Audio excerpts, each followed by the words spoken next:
Ladies and gentlemen, please take your seats. We will start immediately. Thank you very much.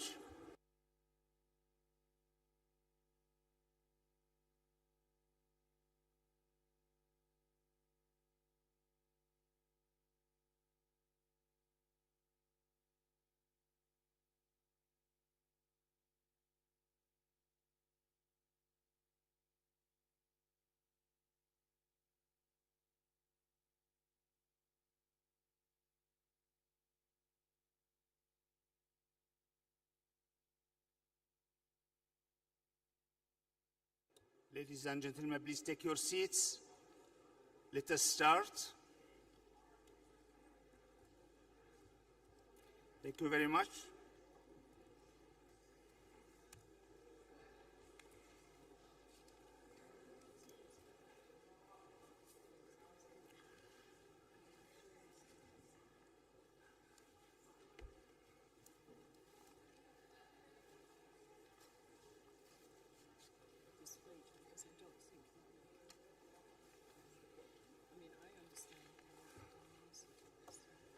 I will speak in Arabic, so please can you set your headset.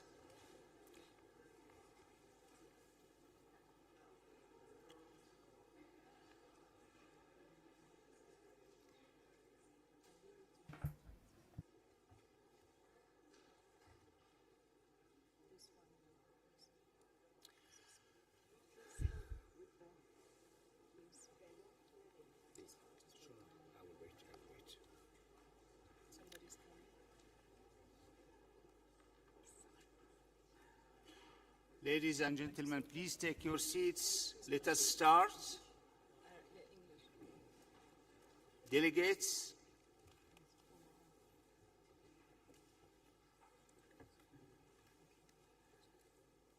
thank you very much.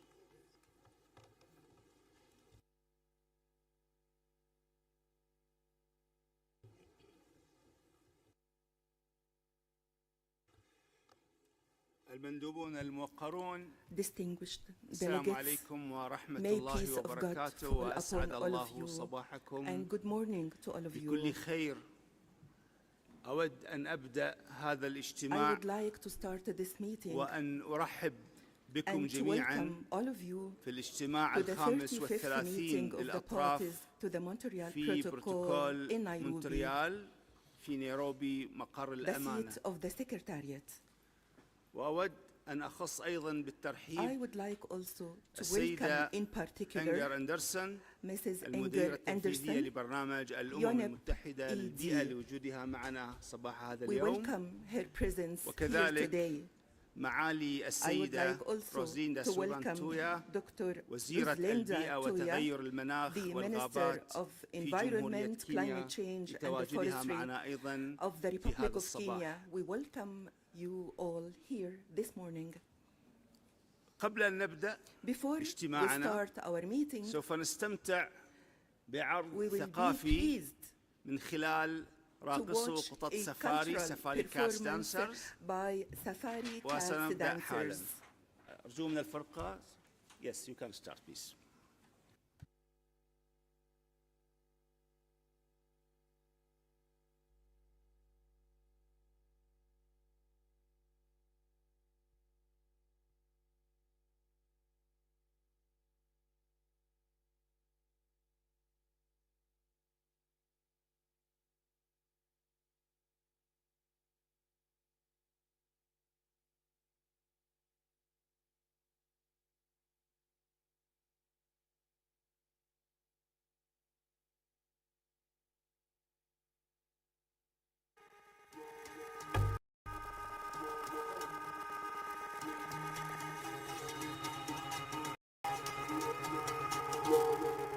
Asemova imakondera usemaingira ungole mashanga ibakwa usemaingo ala tuningaya usemakenga ule makolo boyenga shema ule pongwa usemayenga se namu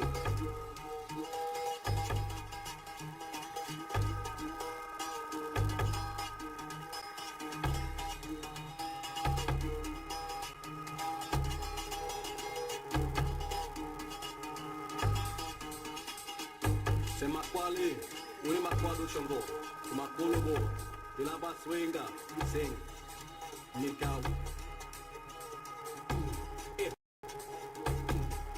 We say maha. Say.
أشكر باسمكم جميعا On your behalf, فرقة I would like قطط to thank راقصو قطط سفاري the Safari على Cat هذا العرض dancers. I الشيق thank them very much والمتميز for this من amazing أعماق and أفريقيا. excellent performance from the depth of Africa. أود الآن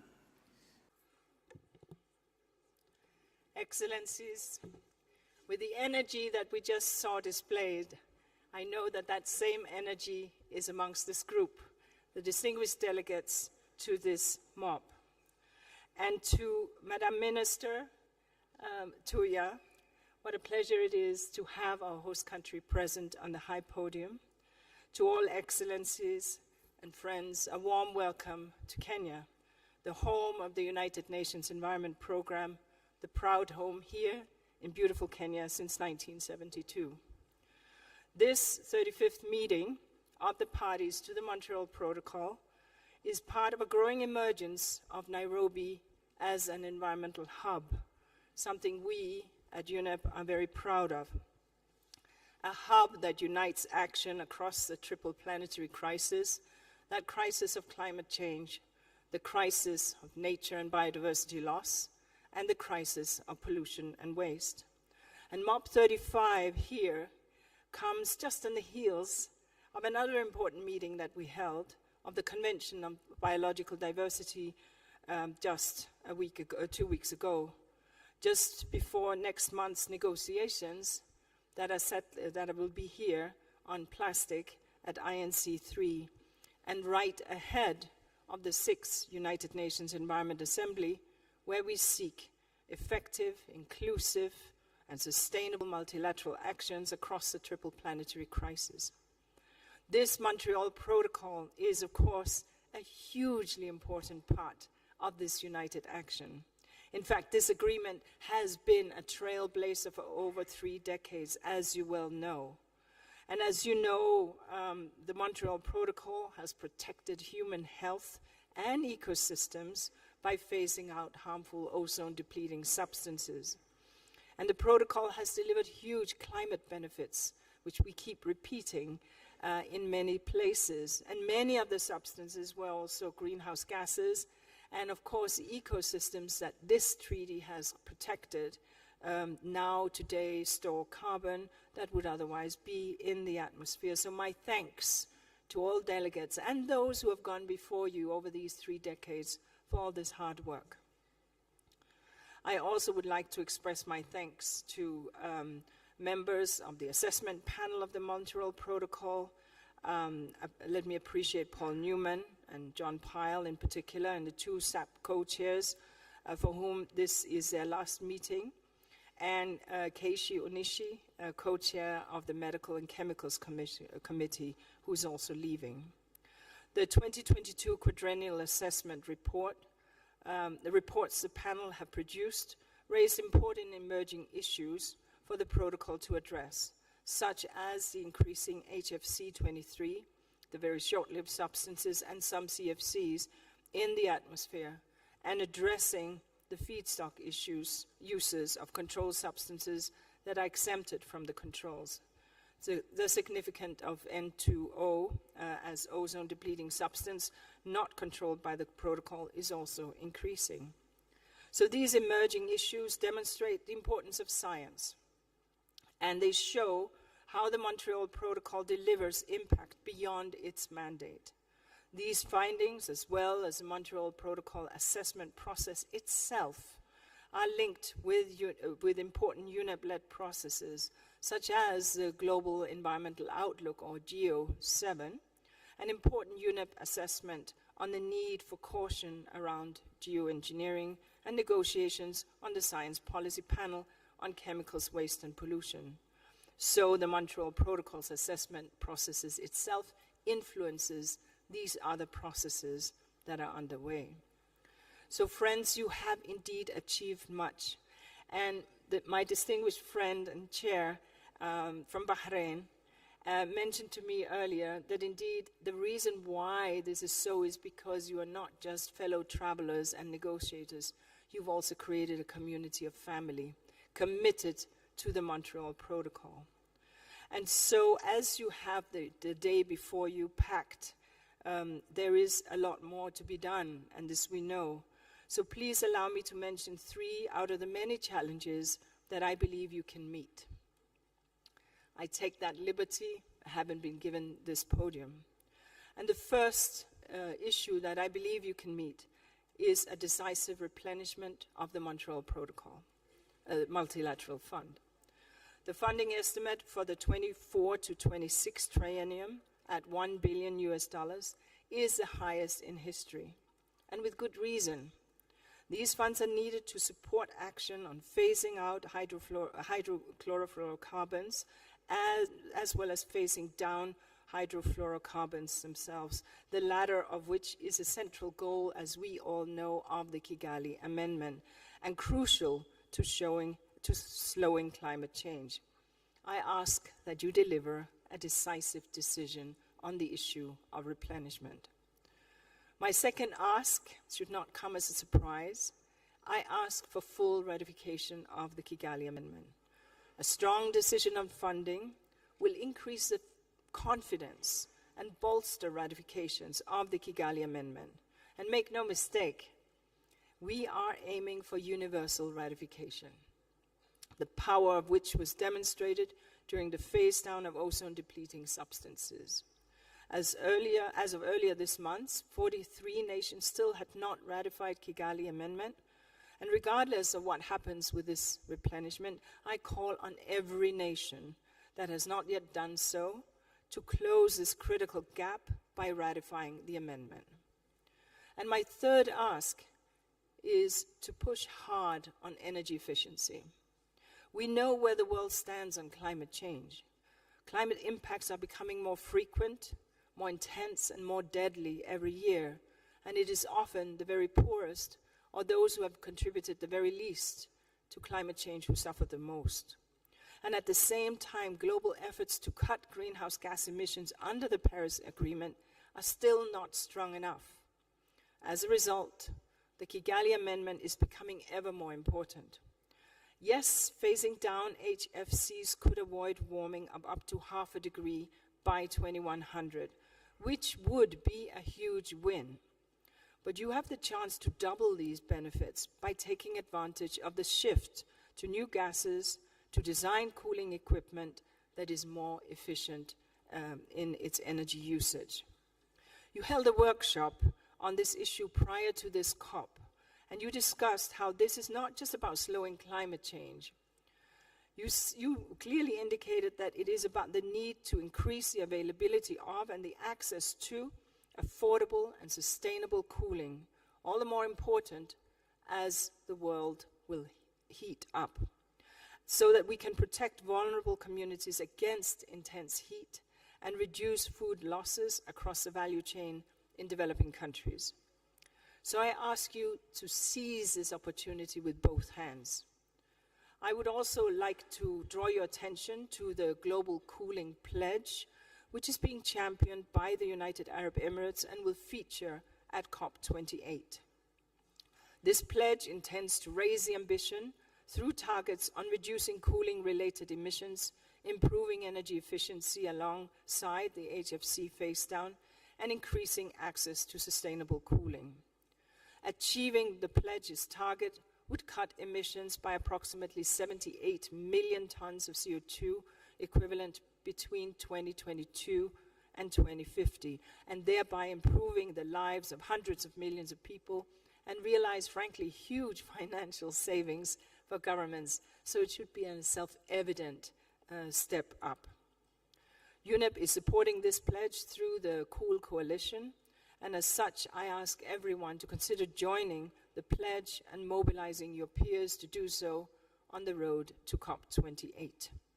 Friends, I know that we are asking a lot of you, but you, the parties, have shown again and again that you are up to the task. You know how much we hold up the Montreal Protocol as an example to other conventions and treaties. When I attended the negotiations for the new global framework on chemicals in Bonn just a few weeks ago, where, by the way, a very ambitious agreement was indeed gabbled, and of which we are very proud, I told the chemical and manufacturer reticent to change their business models to look to the cooling industry for inspiration, because the cooling industry has realigned. And I will make the same point next month at Nairobi to INC3, when negotiations on the zero draft of the legally binding treaty or agreement to end plastic pollution will begin. We can make shifts, and this protocol shows how to do so, and how to do it with regulatory directions, with inclusion of what is possible, and with an open and trusting MOP. When industries use chemicals that kill and make people sick or harm the planet or damage their own long-term profits, they have to change. It's a case of adapt or, frankly, die. And nations and industries under the Montreal Protocol have shown the benefits of embracing but also driving change. So I ask that you keep leading the way. Pass strong decisions this week. Show the world how multilateralism is done, and done right, and deliver big. And ensure that the Montreal Protocol continues to protect people and planet, and be that shining example for what multilateralism can deliver. In closing, let me extend my deep thanks to the chair and president of this MOP period for extraordinary leadership, and wish all the very best to the incoming chair. I thank you.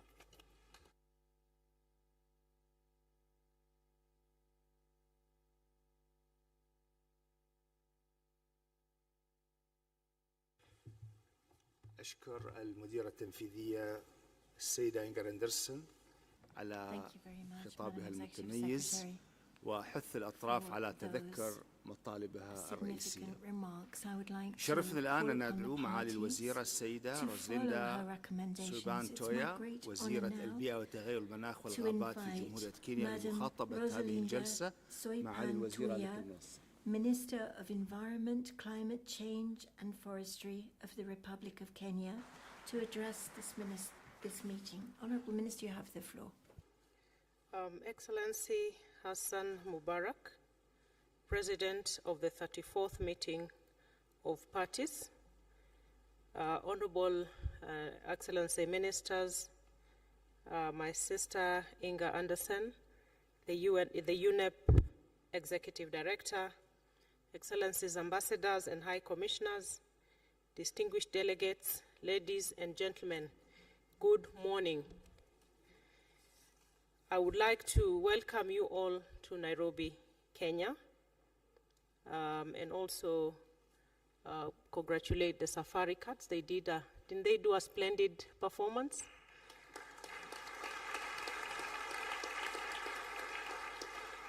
But just a word of caution to myself and every one of us, we should not try some of those tactics at home. But they by all means did a very good performance. Ladies and gentlemen, once again, we are honored to be hosting the headquarters of the United Nations Environment Programme. We are very proud of this, and I'm really delighted that this MOP is happening right here.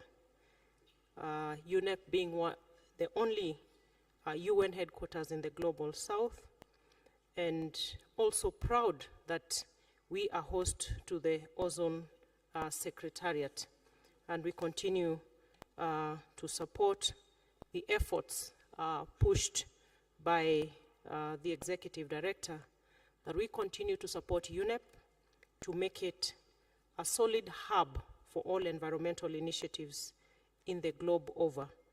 Mr. President, Kenya expresses its strong commitment to meet its obligations under international law. We do not only seek to be a leader in that front of meeting our international obligations and climate action ambitions, but we are also happy to work in collaboration with other state parties to ensure the protection, conservation, and management of the global environment for intergenerational equity and sustainable development. Kenya supports the successful implementation of the Montreal Protocol.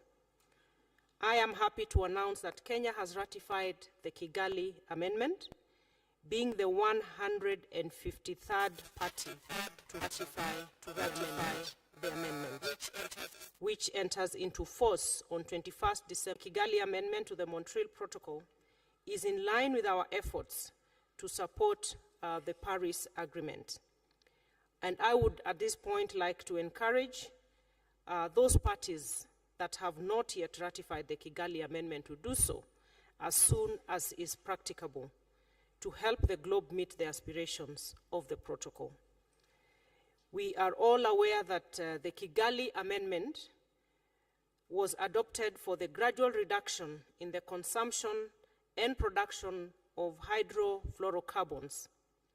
If the state parties effected this, we would avoid as much as half a degree Celsius of warming by the end of the century, given that HFCs are such potent greenhouse gases.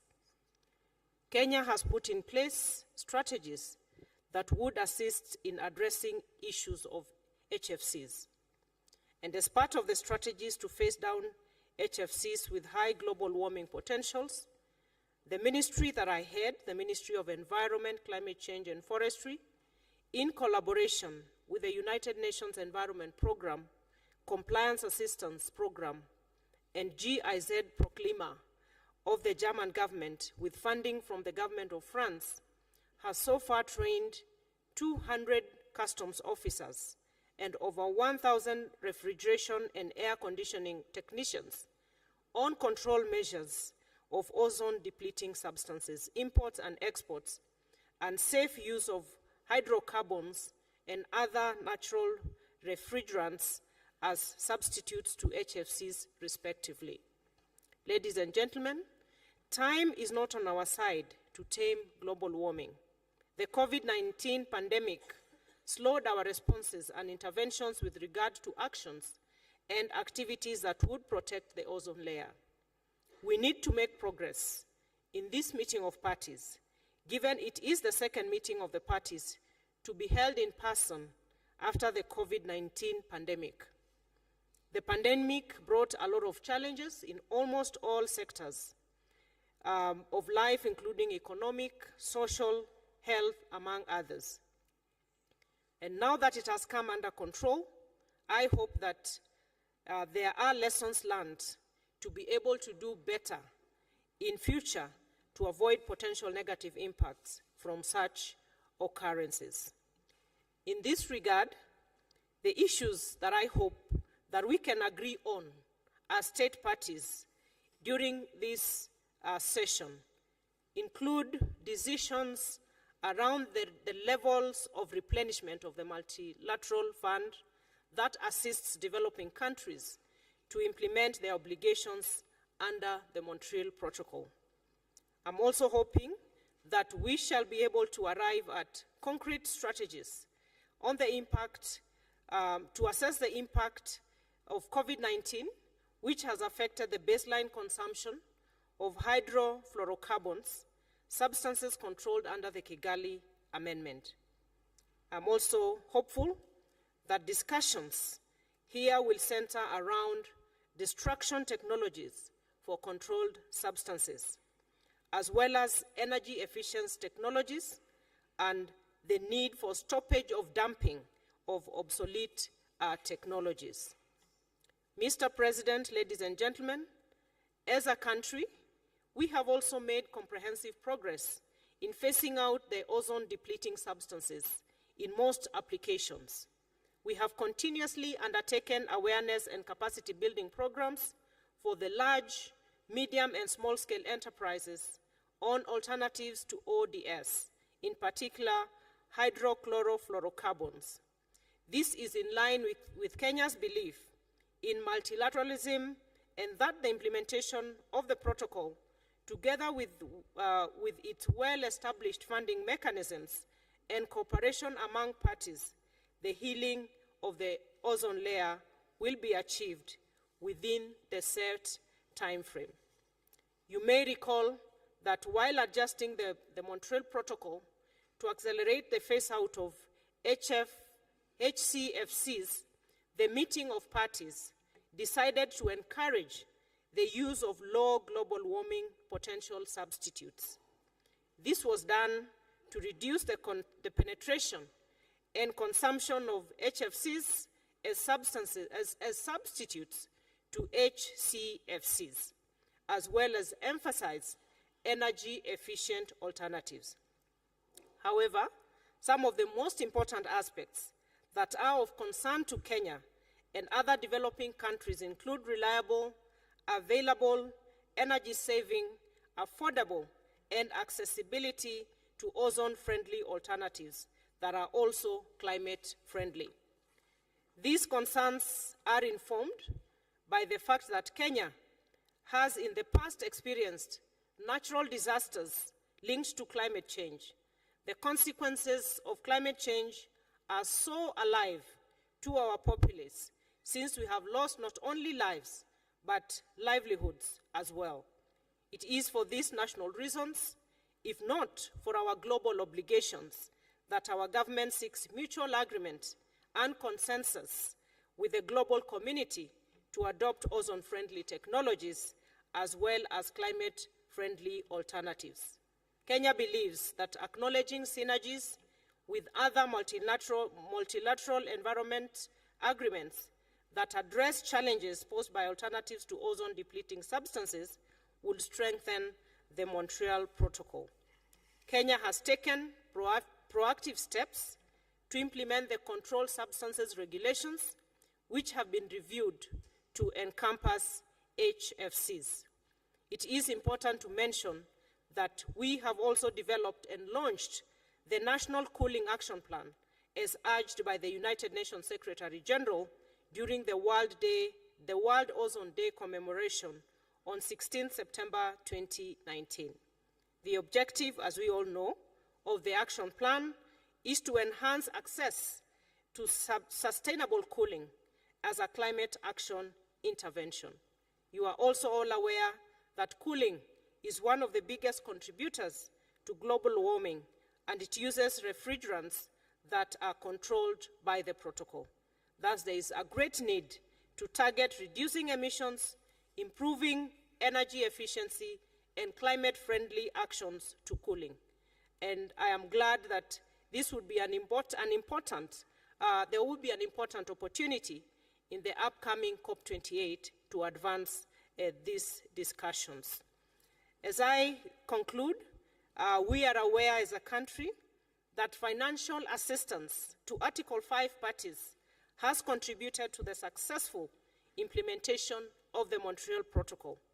The use of the multilateral fund has assisted in the phase-out of ozone-depleting substances under phase-out projects approved by the Executive Committee following the control measures under the protocol schedules. Now that the Kigali Amendment has been adopted to phase down HFCs, Kenya would like to appeal that the MLF continues to assist Article 5 parties in order to fulfill their obligations under the protocol.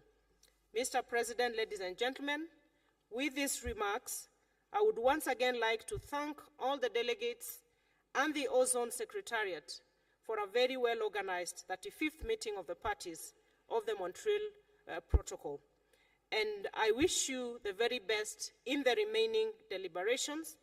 And I wish to congratulate His Excellency, the sitting President, for a splendid steering of the meeting of the parties, the 34th meeting of the parties, and congratulate the incoming President, and wish you all a very good stay here in Nairobi, feel at home. And Mr. President was telling me that he has not had a chance at a safari experience. I'm sure he will find another time to do that. But remember that you are in Nairobi. We have the national park right a few kilometers from this UNEP headquarters, and it is not fenced. So you might encounter some real cats, not the safari cats that were dancing here. You might encounter the lions and that category of cats. Please don't pet them. Don't go near them because they are wild. but enjoy the experience of Nairobi. We are happy to be hosting you. Thank you very much.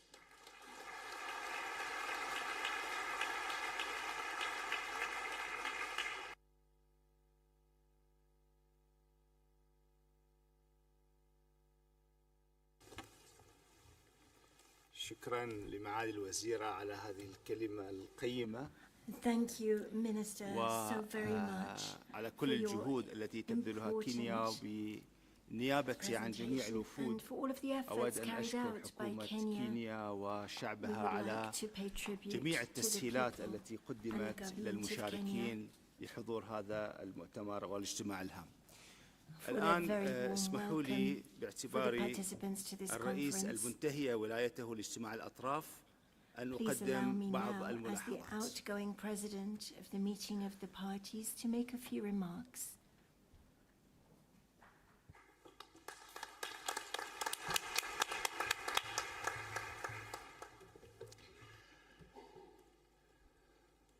السيدة إنجر أندرسون المديرة التنفيذية في برنامج الأمم المتحدة للبيئة. Executive Director Inga Anderson. معالي السيدة روزليندا سويبان تويا وزيرة البيئة وتغير المناخ والغابات في جمهورية كينيا. السيدة ميغومي سيكي الأمينة التنفيذية لأمانة الأوزون. أصحاب السعادة المندوبون الموقرون، السلام عليكم جميعا ورحمة الله وبركاته. أرحب بكم جميعا في الاجتماع الخامس والثلاثين للأطراف في بروتوكول مونتريال المنعقد في نيروبي كينيا، وهو أول اجتماع للأطراف يعقد في مقر الأمانة العامة والمقر الرئيسي لبرنامج الأمم المتحدة للبيئة منذ 20 عاما. لقد كانت الأيام القليلة الماضية مزدحمة للغاية بالنسبة لنا. بدأها الاجتماع 71 للجنة التنفيذ بموجب إجراء عدم الامتثال لبروتوكول مونتريال يوم الجمعة، وتلاه اجتماع مكتب الاجتماع 34 للأطراف يوم السبت، وورشة العمل بشأن كفاءة استخدام الطاقة التي عقدت يوم الأحد. منذ يوم الاثنين ظلت الأطراف تعمل بجد، حيث نظرت في البنود المدرجة على جدول الأعمال لاجتماع الأطراف الخامس والثلاثين تحت قيادة الرؤساء المشاركين للجزء التحضيري، وأتقدم لهم بتحية خاصة من هذه المنصة. وأشكر جميع الأطراف على التفاني وروح التوافق التي أبدتها في الأيام القليلة الماضية. لقد أحرزنا تقدما كبيرا في الاجتماع الخامس والأربعين للفريق العام المفتوح العضوية الذي انعقد في يوليو في بانكوك، حيث تبادلنا آراء غنية حول تقرير فرقة العمل المعنية بتجديد الموارد التابعة لفريق التكنولوجيا والتقييم الاقتصادي. وبالنيابة عن الأطراف أود أن أشكر فرقة العمل على التقرير التكميلي الذي قاموا بإعداده، والذي تناول جميع الاقتراحات 27 للفريق العامل بما في ذلك السيناريوهات الواردة فيه.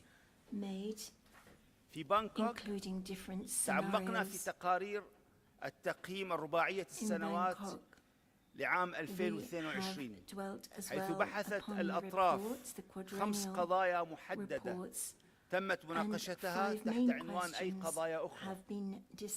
تتعلق بهذه التقييمات المواد الأولية وانبعاثات مركب الكربون الهيدروفلوري 23، التغييرات في قائمة تقنيات التدمير المعتمدة، وإدارة دورة حياة المبردات. وأصبحت هذه القضايا بنوداً قائمة بذاتها في جدول أعمال الجزء التحضيري.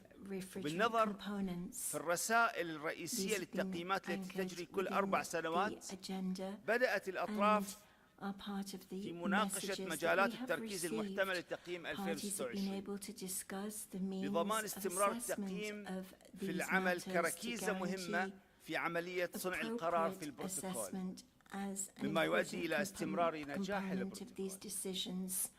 وبالنيابة عن جميع الأطراف in such a way as أود to أن أتقدم ensure بالشكر sustainability on إلى behalf of أفرقة all of the parties. I التقييم would like to على العمل pay الذي قامت به tribute لدعم أعمال to بروتوكول the مونتريال. energy efficiency كان تحسين تنفيذ groups, وإنفاذ working groups بروتوكول and all of مونتريال the موضوعا contact ليس groups فقط خلال ورشة within العمل التي Montreal عقدت في Protocol. The بانكوك، work of the Montreal ولكن Protocol has أيضا not been طوال only الدورة studied الخامسة during the والأربعين meeting للفريق in العام Bangkok, المفتوح العضوية، but over حيث the whole تناولت of the العديد من بنود 45th جدول الأعمال مجالات OEWG. التحسين المحتملة، Meantime, other issues on وشملت the هذه agenda البنود تلك relating المتعلقة to potential بالثغرات improvements التغطية have been العالمية لرصد examined, الغلاف as الجوي، well as gaps which need to وبذلك be وبدائل filled مركبات الكربون الهيدروفلورية as we seek والإعفاءات to بموجب بروتوكول مونتريال، eliminate ozone depleting وطرق معالجة substances تأثير جائحة and كوفيد 19 the على ways خطوط in الأساس which we بمركبات can الكربون الإيجالي.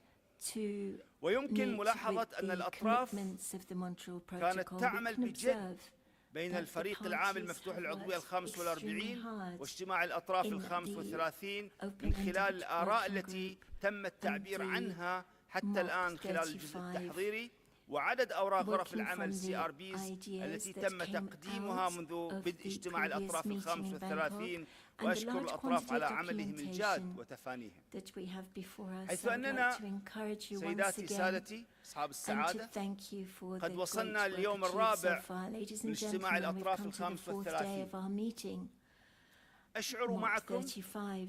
بثقل الساعات الطويلة التي قضيناها في المفاوضات And وجدول I الأعمال feel the المزدحم weight لهذا of all of الاجتماع. these lengthy hours أشكركم على that we have spent مثابرتكم in وروح negotiation. التعاون التي A أبديتموها، very great thank وأحثكم you على for مواصلة your العمل integrity, من أجل your التوصل إلى sacrifice, your توافق في dedication. الآراء بشأن القضايا We المتبقية.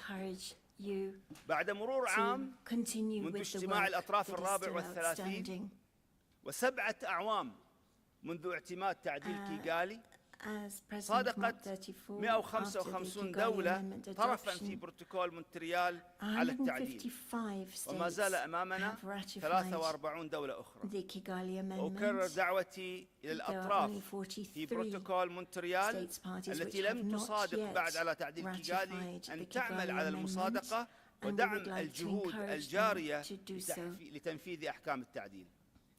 أصحاب السعادة، الوفود الموقرون، Ladies and gentlemen, وبما أن هذه هي المرة الأخيرة التي أخاطبكم فيها Since this is the كرئيس last time للاجتماع that I will be الرابع taking والثلاثين the floor للأطراف، as President أود of أن MOP أشكركم 34, على دعمكم I would like الثابت to thank you from the خلال bottom فترة of my وجودي في heart منصبي، for all كما of your أشكر hard أعضاء work المكتب and for الآخرين، your النواب support to me أو نواب during الرئيس my الثلاثة presidency, من and to thank بربادوس، the members of the Bureau, من the بلجيكا co-chairs, Barbados, وتشيكيا، Belgium, والمقرر من كينيا and from على Czechia, تعاونهم. and the rapporteur from واسمحوا لي Kenya أيضا أن for أشكر their الأمانة على sincere دعمها cooperation. لي Allow me to thank ولبقية as أعضاء well the المكتب طوال هذا Secretariat العام.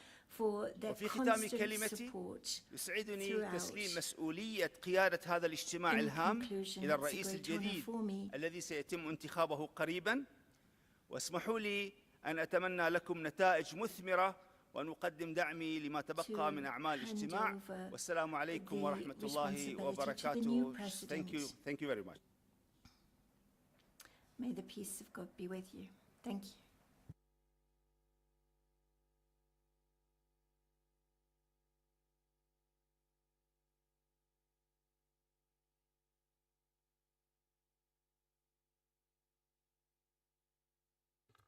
والآن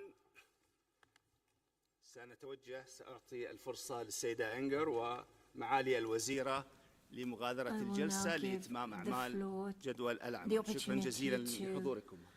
Madam Inga Anderson and Tuya and their entourages to leave the plenary, and we will take up our work in a few minutes.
المندوبون أصحاب السعادة.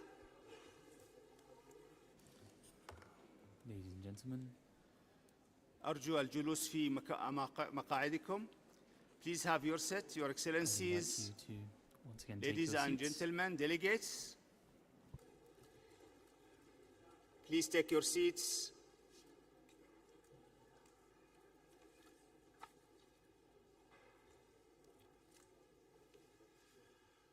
سنشرع الآن في انتخاب أعضاء مكتب الاجتماع We are now الخامس going to والثلاثين move on للأطراف to the election of في members of the Bureau بروتوكول of the مونتريال 35th meeting of the parties to the Montreal Protocol. وفقا للمادة 21 من النظام الداخلي يجب This will be على done in accordance الاجتماع with Rule الخامس 21 of the والثلاثين Rules of للأطراف أن Procedure. ينتخب رئيساً وثلاثة The نواب 35th meeting of the للرئيس parties must elect a ومقرر. president, 3 vice presidents and a rapporteur. واستناداً إلى التناوب الإقليمي الذي اتفقت عليه Based on the الأطراف، principle of regional قد ترغب rotation الأطراف في انتخاب agreed to by the طرف parties, من مجموعة the parties دول may أوروبا wish to elect الشرقية a party لرئاسة from the group of الاجتماع the الخامس Eastern European والثلاثين states للأطراف، to preside over the 35th meeting of the وانتخاب parties, طرف من مجموعة and دول آسيا select a والمحيط party الهادي from the ليكون group of رئيساً Asia-Pacific states as rapporteur. للاجتماع الخامس والثلاثين الأطراف كمقرر وليس رئيس. وقد ترغب الأطراف أيضاً The في parties انتخاب may also ثلاثة wish نواب to للرئيس، elect واحد 3 من كل vice مجموعة الدول الأفريقية one each from the ومجموعة groups دول of the أمريكا African اللاتينية states, ومنطقة the البحر Latin الكاريبي American and Caribbean states, ومجموعة دول أوروبا and الغربية the ودول Western أخرى. European and other states. وأجرت المجموعات الإقليمية مشاورات غير رسمية فيما Informal يتعلق consultations were بانتخاب held by المكتب the regional الجديد، groups with respect to وقد the علمت election of the new bureau. أن تلك المشاورات قد توصلت I'm إلى informed توافق في that الآراء those بين مختلف consultations المجموعات have بشأن reached ترشيحات consensus ممثليها في المكتب among the الجديد. various groups regarding the nominations of their قامت representatives المجموعات ذات in the new الصلة bureau. بترشيح كل من The relevant groups have السيدة nominated عزرا Ms. روجوفيك Azra دروبيك Rogovic من البوسنة Grubic والهرسك لمنصب from رئيس Bosnia and يمثل دول Herzegovina أوروبا for الشرقية. president representing the European كما Union states. تم ترشيح السيدة the Eastern نادية European شيخ states. صالح من السنغال 3 nominated vice presidents are تمثل الدول الأفريقية. and Salah from Senegal representing the African ترشيح states. معالي الوزير أدريان His أرفورد Excellency من بربادوس ممثلا Adrian دول Arford أمريكا from Barbados, اللاتينية ومنطقة representing the Latin American البحر and Caribbean الكاريبي. states. والسيد فيليب And then شيموني من كندا Mr. Philippe Chimoni يمثل from Canada دول أوروبا representing الغربية the Western ودول أخرى. European and other states. بالنسبة للمقرر فقد تم ترشيح The سعادة nominated البروفيسور representative محمد الدوسري من المملكة العربية Mr. Mohammed السعودية Abdul Said والذي from يمثل دول Saudi آسيا Arabia والمحيط will be الهادي. representing the Asia-Pacific أود states. أن أقترح انتخاب المرشحين لانتخابهم suggest لعضوية that the مكتب الاجتماع nominated الخامس candidates والثلاثين for the election للأطراف to the bureau بالتزكية. of the 35th meeting of the parties be elected by acclamation.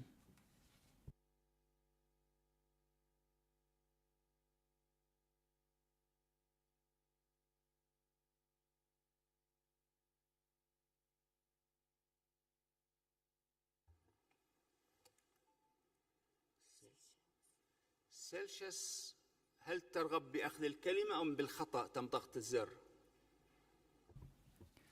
Was there a request for the floor, or was that a mistake?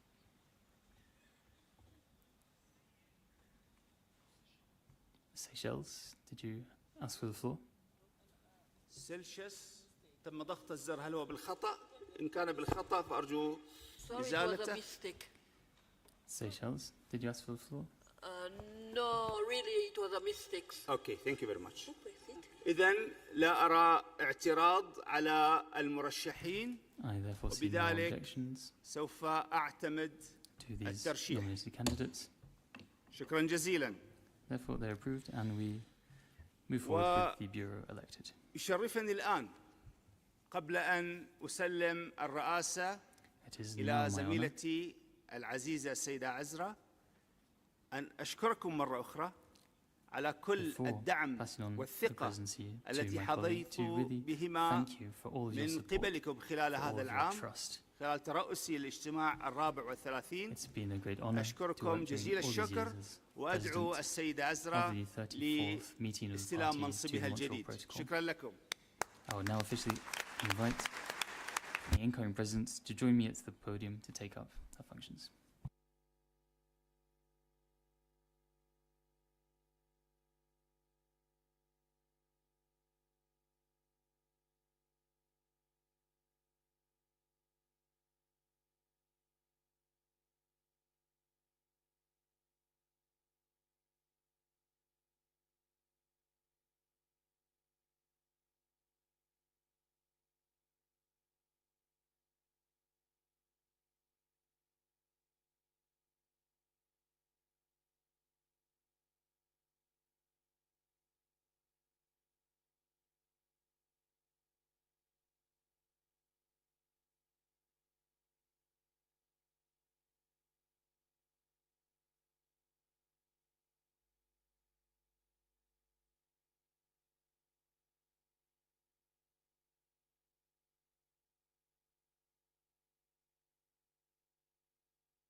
Your Excellencies, ladies and gentlemen, distinguished delegates, good morning to all of you, and as incoming President, I would like to thank the representative of Bahrain, my good friend, Mr.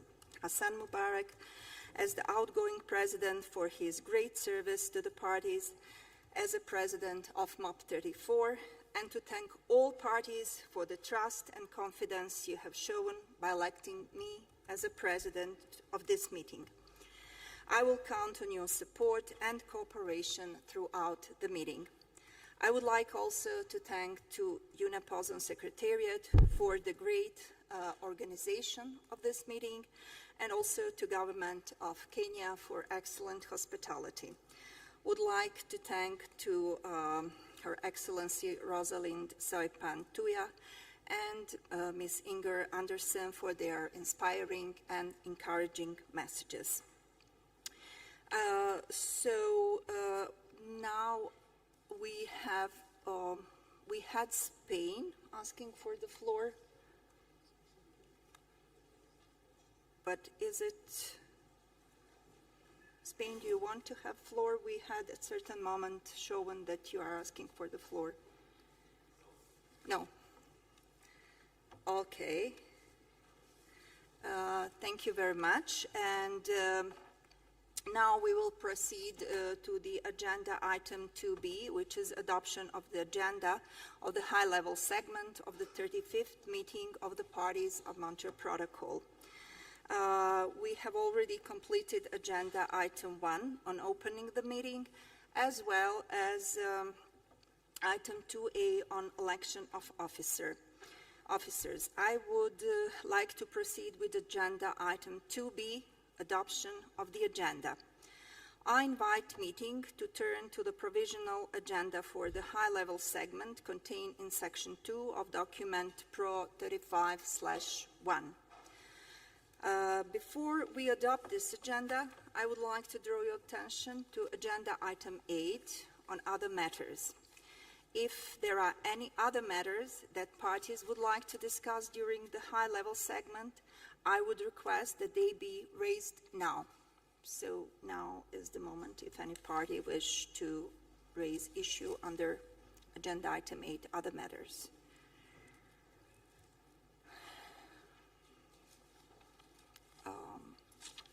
So far, I've seen none are raised. So the agenda will be adopted as contained in document Pro 35/1, section 2, with the understanding that there will be no other matters to be discussed under item 8. So if you agree, we can adopt the agenda as it stands. So by this, agenda is adopted. Thank you very much. As for the organization of work, it is our agenda item 2C. And in terms of organization of our work, we propose to start with agenda item 3 and to hear a presentation from the assessment panels on their synthesis report of the 2022 quadrennial assessment. As you can see on the slides, we will then move to agenda item 4 to hear a brief presentation by the chair of the Executive Committee of the Multilateral Fund on the work of the Executive Committee, the Fund Secretariat, and the Fund's implementing agencies. The plan is that we achieve this by lunchtime, lunch break, and after lunch, we will begin consideration of agenda item 5, and we will be hearing statements by the heads of delegations. This item is expected to take up to Friday morning, desirably. On afternoon of the last session of our meeting, we will consider item 6 of the agenda, and we will hear the report of the co-chairs of the preparatory segment. Agenda item 7 on the date and venue of the 36th meeting of the parties will follow upon that. After that, we will move to agenda item 8 on other matters, which, no party raised other matters actually. And agenda item 9 is about adoption of decisions by the meeting. Before closing the meeting, we will consider agenda item 10 on the report of the meeting. So you can see all these suggestions sequence on the screens. At this point, I would like to make sure that the proposed organization of our works is acceptable to the meeting, and would like to hear if there are any comments or questions at this point in this regard.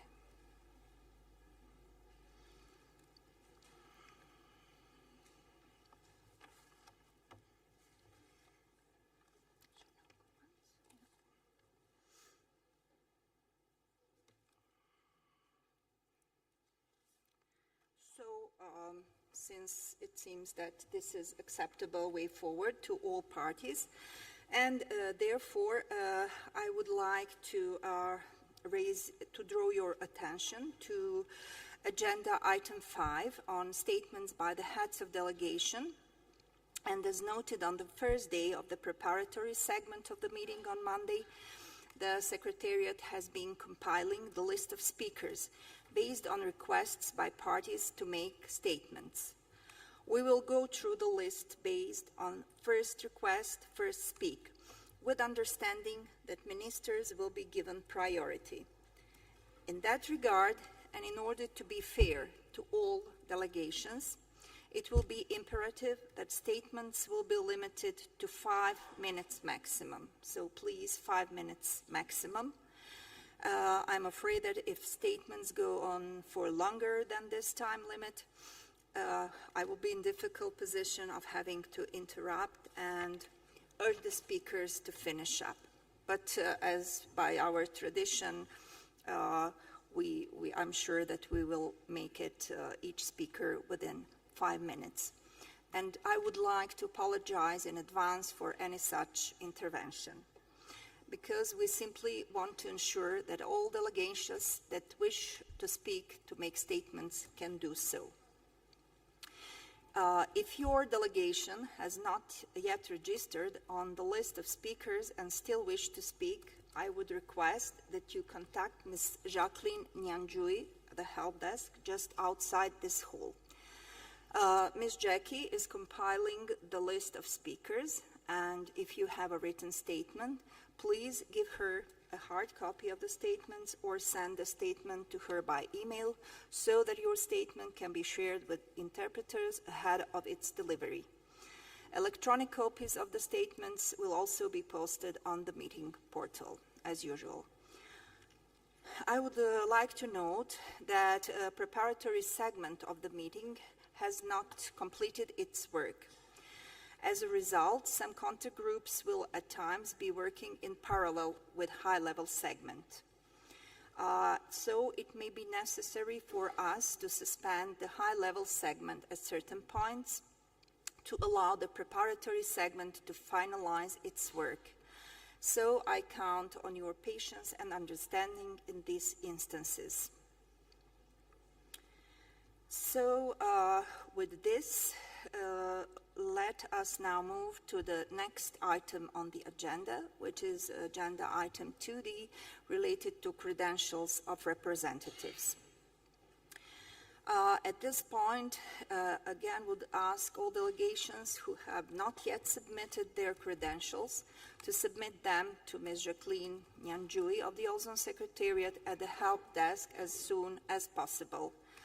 The Bureau of this meeting will meet briefly early tomorrow morning, Friday, to review those credentials with the Secretariat and will report back to the parties on their status at an appropriate time during the day. The exact time and the room of the Bureau meeting will be announced later on the screens.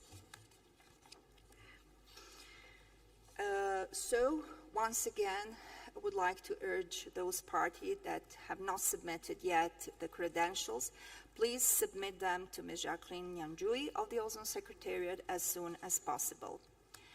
So with this, I will conclude our consideration of agenda item 2D for now. So we will be going back to this agenda item. And this brings us to agenda item 3, which is presentations by the assessment panels of their synthesis report on the 2022 quadrennial assessment. The co-chairs of the 3 Montreal Protocol assessment panels will present their synthesis report on the 2022 quadrennial assessment. I would like to invite the co-chairs of the protocols assessment panels to make their presentation. So please, distinguish, yes.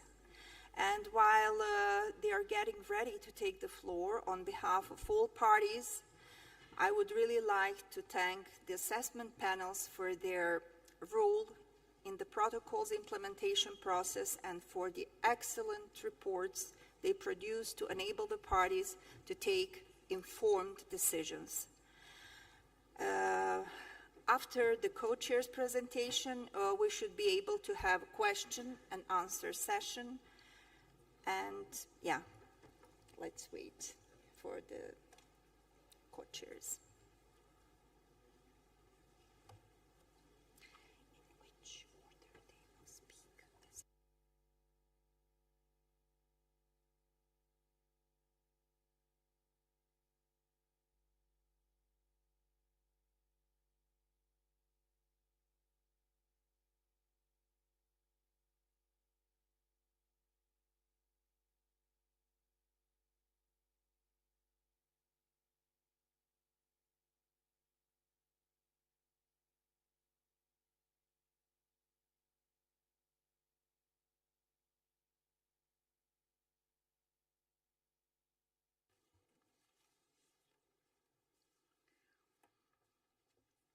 So, thank you very much, distinguished member of assessment panels, co-chairs.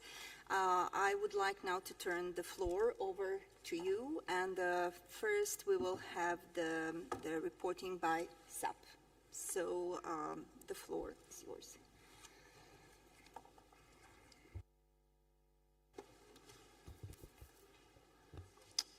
Thank you, Madam President, and thank you again. This will be my last meeting of the parties, and I spoke a little bit on Monday, and I just want to say my thanks. It's been an honor and a privilege to have worked with all of you. Since it is my last meeting of the parties, and I now have the microphone on, and up here I think I can say whatever I want. I will refrain from that. I will also refrain from dancing for you. I also thought about that, but I don't think I can compete with them. So first of all, I want to tell you I'm speaking now for the Scientific Assessment Panel, the Environmental Effects Panel, and the Technology and Economics Assessment Panel. You can see we're listed here: David Fahey, myself, John Pyle, who isn't present. He had COVID and couldn't come, and Bonfils Safari, who's back here on my right. Finally, the Environmental Effects Panel: Paul Barnes, Janet Hornman, and Krishna Pandey, who is sitting behind me. And finally, the Technology and Economic Assessment Panel: Bella Moranian, who also could not come, but Marta Pisano here, and Ashley Woodcock. These are the 3 reports written by the panels. And I want to actually pause here for just a moment to remark on the cooperation that has occurred now between the panels. When I first arrived 16 years ago, there was a minimum amount of actual cross-collaboration between the 3 assessment panels, and that has changed very much for the positive. The SAP works very closely with the TEEP to look at, they produce bottom-up emission assessments, and we can compare them to our top-down emission assessments. And so this is a really positive thing. It allows us to look more carefully at the observations we get. It allows us to pose more careful questions to the TEEP. I think this is a very positive outcome. If you think of a Venn diagram, there's 3 big circles, and the 3 are intersecting quite well now. With the EAP, the SAP and the EAP now have a pretty close collaboration at looking at ozone and the impacts of ozone changes on surface UV. And so we've also established a much closer relationship to the EAP. And I think a lot of what's happened is because you delegates have asked us a lot of questions that cross between our 2 boundaries, or our 3 boundaries. So thank you for that. The synthesis report can be found on the portal. It's been translated. Here are the authors. We have to acknowledge Sarah Doherty from the SAP, Meg Secchi and Sophia Milone from the Secretariat.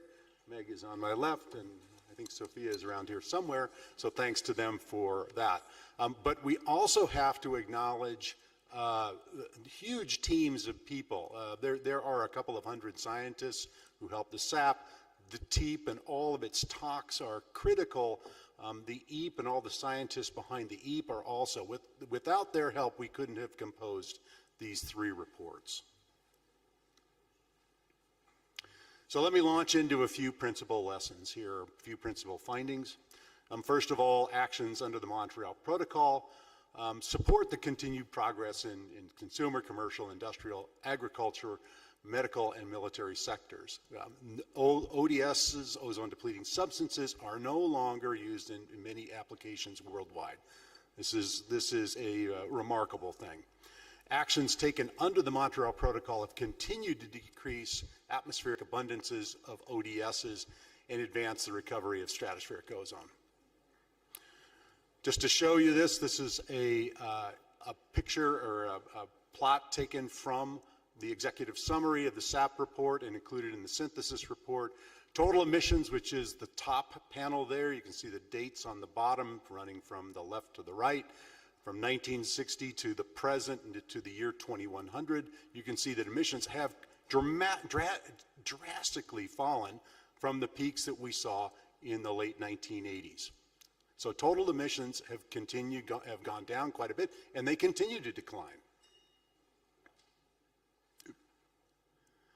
Consequently, atmospheric chlorine and bromine levels. The bottom plot is a combination of chlorine and bromine that we see in the stratosphere. Those have also continued to decline, and you can see we project that to the year 2100, levels are projected to dramatically fall. Not back to 1960 levels yet, because the lifetimes of chlorofluorocarbons are quite long, but they're on the way down. Hydrofluorocarbons and the Kigali Amendment, 95% of future HFC use will be for refrigeration, and demand for that is increasing. They're powerful greenhouse gases. It's been said many times during the course of the week, and without these controls, there would be a large impact on climate. The planned phase down under the Kigali Amendment, as well as the country regulations, are driving industry towards lower GWP HFC alternatives or not-in-kind technologies, particularly in the RACHP and foam applications. And finally, if Kigali is fully implemented, it will almost completely mitigate the climate impact of HFCs. Again, another very positive message. This is just showing the hydrofluorocarbon emissions on the left, and on the right is the temperature impact of the HFCs. You can see the big blue shading there, that emissions were projected to go to very, very large levels. The initial Kigali amendment was shown in 2015. There's an orange line on there, so we could see that things were peaking in the late 2030s and then declining. Because of new both observations and new regulations, we now project the purple line. So things are going down. But there's also that dotted line on the bottom. If HFC emissions were stopped right now, you would have an even more dramatic improvement in terms of temperatures, perhaps as low as less than 1/100 of a degree impact if HFCs were fully controlled. And just to point out that currently global atmospheric abundances are still increasing. Let me move to another success story here, CFC11. Global CFC11 emissions declined after 2018 quite substantially, and they dropped to 45 plus or minus about 10 gigagrams in both 2019 and 2020. If you projected forward from the 2012-2013 period, you could see that the current emissions are about in line with what we would have expected from that point. So again, CFC11, it went up, but now it's back on the way down. Carbon tetrachloride. Abundances of carbon tetrachloride continue to decline. That's good. Oops. Decline rates are slower per year than we expect. We expect about a 3% decline per year if carbon tetrachloride was if there were no emissions. But it's 1 to 2%, so it's a lot slower than we expect. So the emissions and the emission estimate on the bottom, you can see that the emissions remain above 30 gigagrams per year, closer in the mid-40s actually. Methyl bromide. Atmospheric concentrations of methyl bromide have not declined since 2016. You can see they've kind of flattened out in the top panel there. A majority of the anthropogenically produced methyl bromide has been phased out. That's the green line that you could see, and there's the red line. That's the quarantine and pre-shipment, the QPS emissions.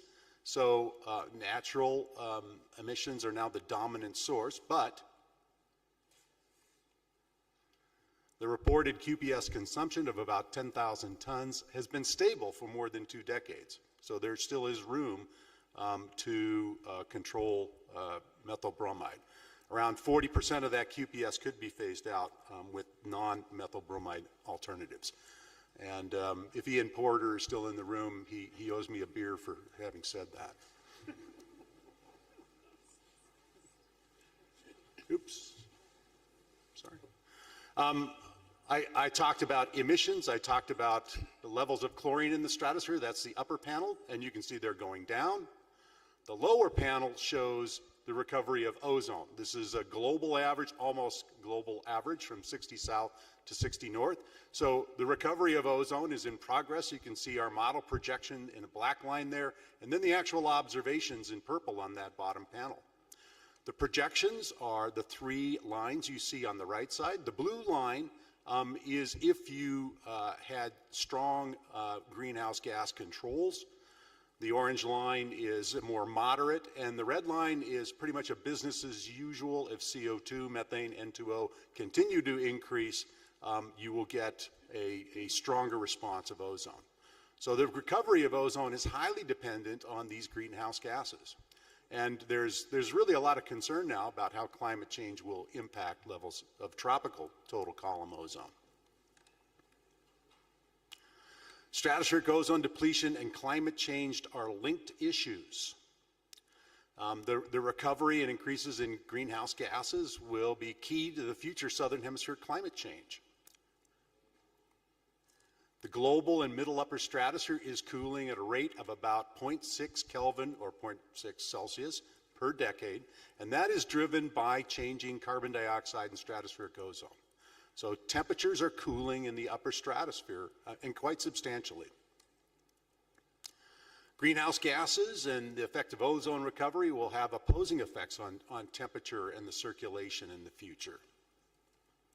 And the calculated total, just to get to radiative forcing, the calculated total radiative forcing due to CFCs, HCFCs, halons, carbon, TET, and methylchloroform decreased by about 0.006 watts per meter squared since 2016. And this forcing is about 16% of the CO2 radiative forcing. So just to compare all the gases that are controlled here, that's a substantial fraction. And finally, the declining ODS emissions avoids additional warming of about half to 1 K by mid-century compared to a world avoided of steadily increasing ODS increases with resulting ozone changes. So that's also a very positive outcome. Just in terms of ozone trends, the observations show that in the upper stratosphere, ozone is increasing. So that's a very good result. Observations and models are really in quite good agreement. You can see the blue shading in the blue line. They overlap almost exactly with that red line. That's a very good finding. As I already mentioned, the upper stratosphere continues to cool, and models, actually we can dissect those models and show that stratospheric ozone is, the increase is due both to the ODS decline and to the CO2 increase, which is cooling things off. Well, not everything is right in the world. The observations and the models tend to disagree in the lower stratosphere. So the models suggest there should be increases, but the observations actually show there's still some decreases of ozone. This is not well understood, and so it's for the 2026 assessment to maybe solve. And finally, at the OEWG, I remarked that scientists were quite concerned about what the Hunga Tonga volcanic eruption would do, and so I'm going to update you a little bit here. Just to state straight up, the ozone hole is caused by chlorofluorocarbons and halons, and the models projected that the 2023 hole would be a little bit worse. So back in July, I said, we got to watch this. But the early actually the early observations back when I spoke in July, they were showing some impact on the ozone hole. It turned out, though, that Mother Nature worked in our favor. This year was a relatively active weather situation over Antarctica, and so the 2023 ozone hole was only modest. It was still there. It was still a good-sized ozone hole, but not an extreme. And the plot I show here shows the size, the area coverage of the ozone hole, and the red line is what 2023 was. You can see there was a lot of ozone holes in the past years that were bigger. 2023 was the 16th largest. So it was a big ozone hole. It's caused by chlorofluorocarbons. We were concerned about Hunga Tonga, but it turned out that it was a pretty modest 16th. And you can see that there's a gentle trend downward in the size of the ozone hole. So this is also pretty good news. We were worried about this past summer, but that didn't play out. So I have to pick on my modeling buddies. They didn't quite get it right this year. So with that, I'm going to pass the baton over here to Paul Barnes. Paul.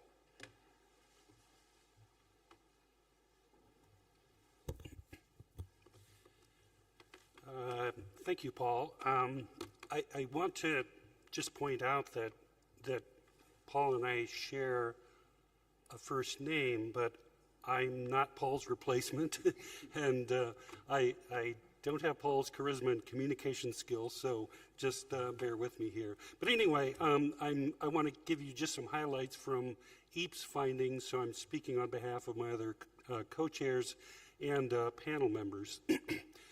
Straight up, there's continuing mounting evidence that the Montreal Protocol is contributing to environmental sustainability and human health and well-being in a number of ways.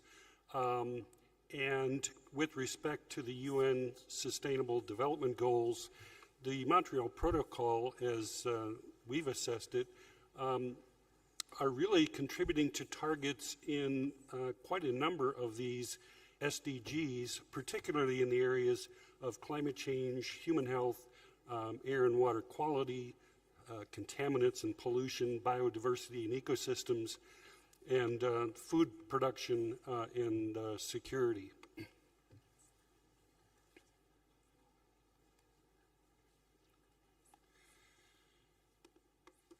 With respect to human health, just to highlight some recent updated studies, modeling studies done by the U.S. Environmental Protection Agency and collaborating scientists, these models have estimated that because of the Montreal Protocol, 11 million cases of melanoma, which is the deadly form of skin cancer, have been avoided for those born in the U.S. During the period 1890 to 2100. And these are for cases over the lifetime of individuals. In addition, over 400 million cases of the less deadly forms of skin cancer, basal cell carcinoma and squamous cell carcinoma, have been avoided as well. In that study, they also found that 63 million cases of cataracts, which are the leading cause of blindness globally, have been avoided for people in that cohort as well. And it's worth pointing out that from a human health perspective, UV radiation also has some beneficial effects, notably vitamin D production and improved immune system functions. This requires exposure to moderate levels of solar UV radiation, and this has allowed people to spend time outside and therefore gain benefits from some of these positive effects of UV that may not have been possible without the Montreal Protocol.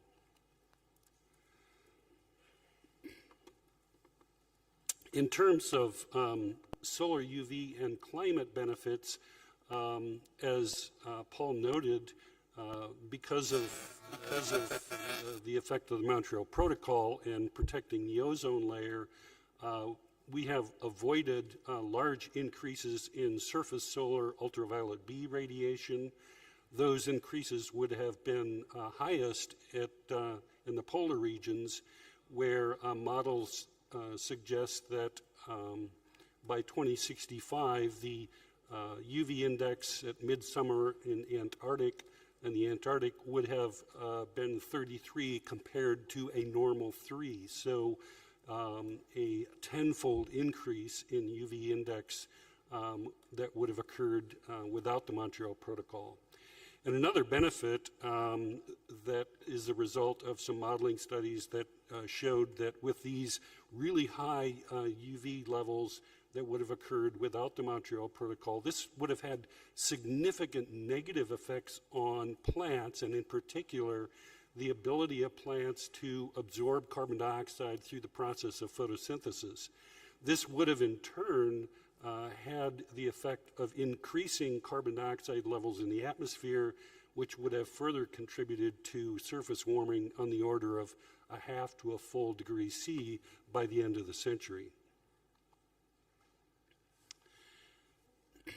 One of the things that's happening increasingly is that the UV radiation on the ground and the UV radiation received by organisms is increasingly being affected by climate change, and in particular, extreme events of climate and weather are not only disrupting human and ecological systems, but they're having a significant effect on the UV exposures that these organisms receive.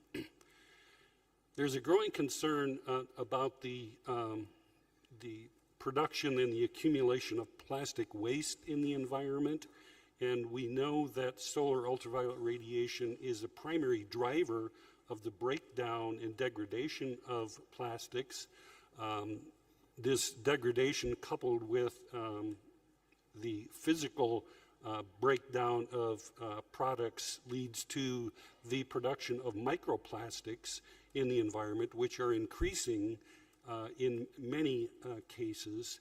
However, although we know that this is happening, we still don't really know the risk biologically, and so there's a lot of uncertainty about the significance of this problem. One area that we've paid particular attention to is the production of trifluoroacetic acid, or TFA, which is a breakdown product of the CFC replacements, HFCs, HFOs, and HCFCs. What happens is that in the atmosphere, these compounds are broken down by ultraviolet radiation and produce TFA.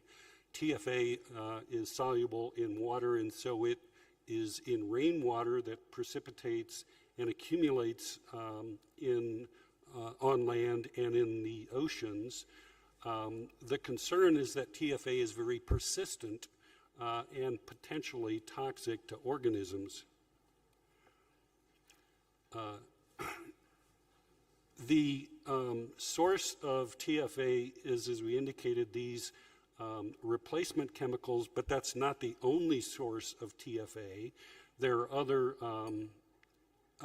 applications where TFA is a byproduct, for example, from fluorinated compounds used in the pharmaceutical industry and in pesticides can produce TFA, as well as in chemical feedstocks.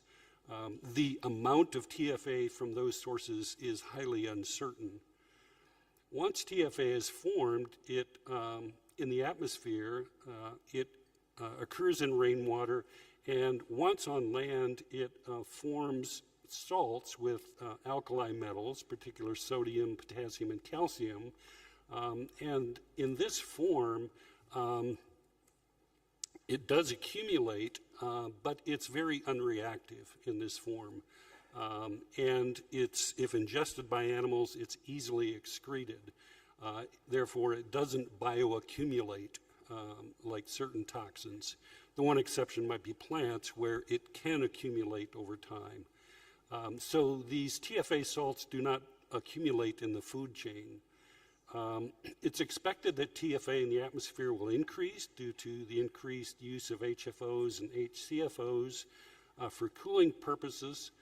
But the concentrations of TFA in the environment remain very low and are expected to remain low even with this increased production.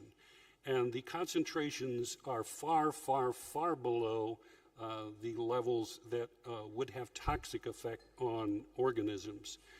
Nonetheless, we urge caution in the sense that continued monitoring and assessment of this is advised so we can keep up to date on the potential biological consequences.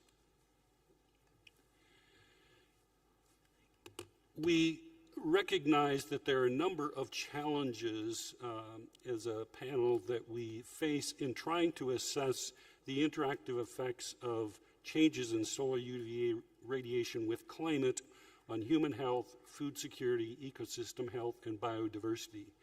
In many cases, we just lack information. For example, we don't really have many studies that really provide any information on how UV, together with climate change, will affect biodiversity.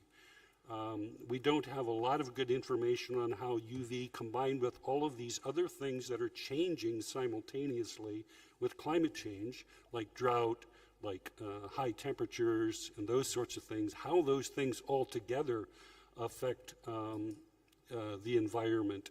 And so we also don't know, or we lack the studies really to project how changes that we may see in an experimental setting, small scale, really scale up to regional and global effects. So those kind of modeling studies are rather rare and limited.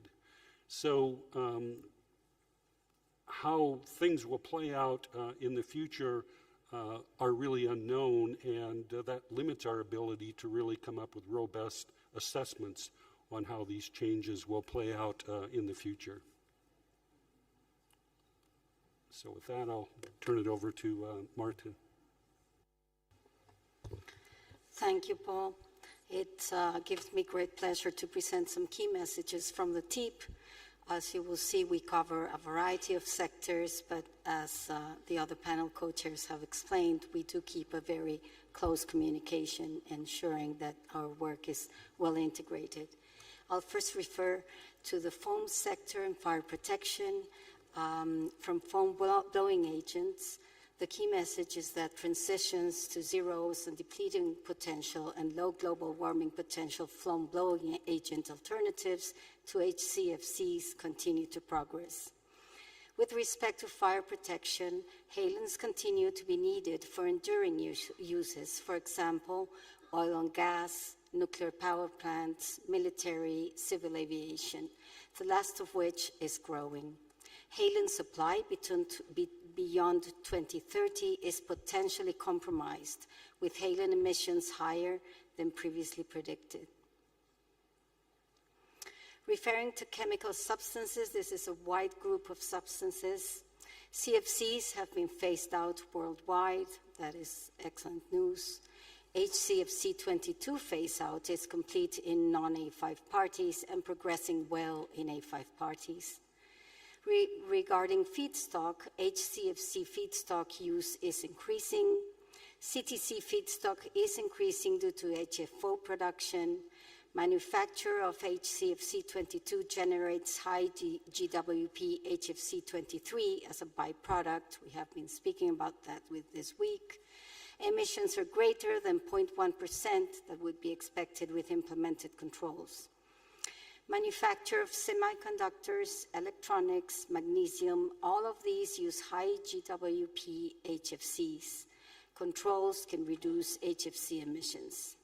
Inhalers for asthma and chronic obstructive pulmonary disease, commonly known as COPD. There is a transition from high GWP HFCs.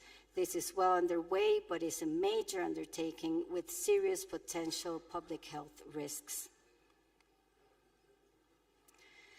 Going on to the refrigeration, air conditioning, heat pumps, ultra-low, low, and or medium GWP alternative refrigerants are now available for all rack HP sectors. There are challenges in finding the optimal solution for each application, considering especially the cost of the refrigerant, the energy efficiency rating, safety, and ease of use. There is no magic or silver bullet, if you like. Accessibility is a major hindrance for the wide-scale adoption and progress towards HFC phase-down. Revisions of safety standards has enabled increased use of flammable refrigerants in many applications, but the expanding use of flammable refrigerants in A5 parties requires support for training and capacity building. Proposed broad PFAS regulations limit the use of HFOs. This could impact the HFC phase-down. With respect to energy efficiency, the HFC phase-down focuses on direct greenhouse emissions from the rack HP sector. Indirect greenhouse emissions due to energy consumption are much more impactful on climate change. Rack HP and direct greenhouse emissions can be reduced significantly through improved equipment energy efficiency, reduced demand using high-performance buildings and cold chain, and reduced carbon intensity of the electricity network. Speaking about servicing, in most A5 parties, but especially in low and very low volume consuming countries, the majority of ODS and HFC refrigerants are used for the rack HP servicing. Restricting the growth of products containing high GWP and energy inefficient rack HP equipment would reduce the servicing tail of unwanted high GWP refrigerants. Ensuring support for proper training of servicing and recovery would reduce direct emissions of ODS and HFC refrigerants and also reduce indirect emissions from the loss in energy efficiency through proper maintenance of rack HP equipment. Effective management of banks of controlled substances can minimize global impacts. This comprises recovery, reuse, recycling, reclamation, and destruction of banks, mainly in the rack HP and the foams. ODS banks have been more concentrated in non-A5 parties. HFC banks are currently evenly distributed between non-A5 and A5 parties. Banks in non-A5 parties will rapidly reach the end of life over the next decade. Banks are declining in non-A5 parties and rapidly increasing with HFCs in equipment in A5 parties. These are all important consideration points. So to round off our presentation, I would like to leave with you 3 quick but very important key messages. The first one is the Montreal Protocol is working for both the ozone layer and climate. ODS emissions have declined substantially.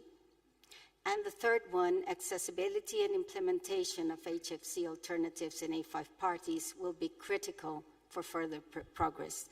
With that, we close our presentations. Thank you very much.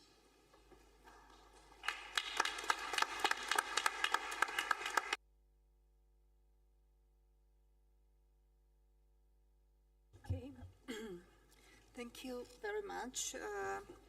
I really thank co-chairs of the assessment panels for their excellent presentation of the synthesis report on the 2022 quadrennial assessment, and congratulations for carrying out of excellent work and efforts on protection of ozone layer.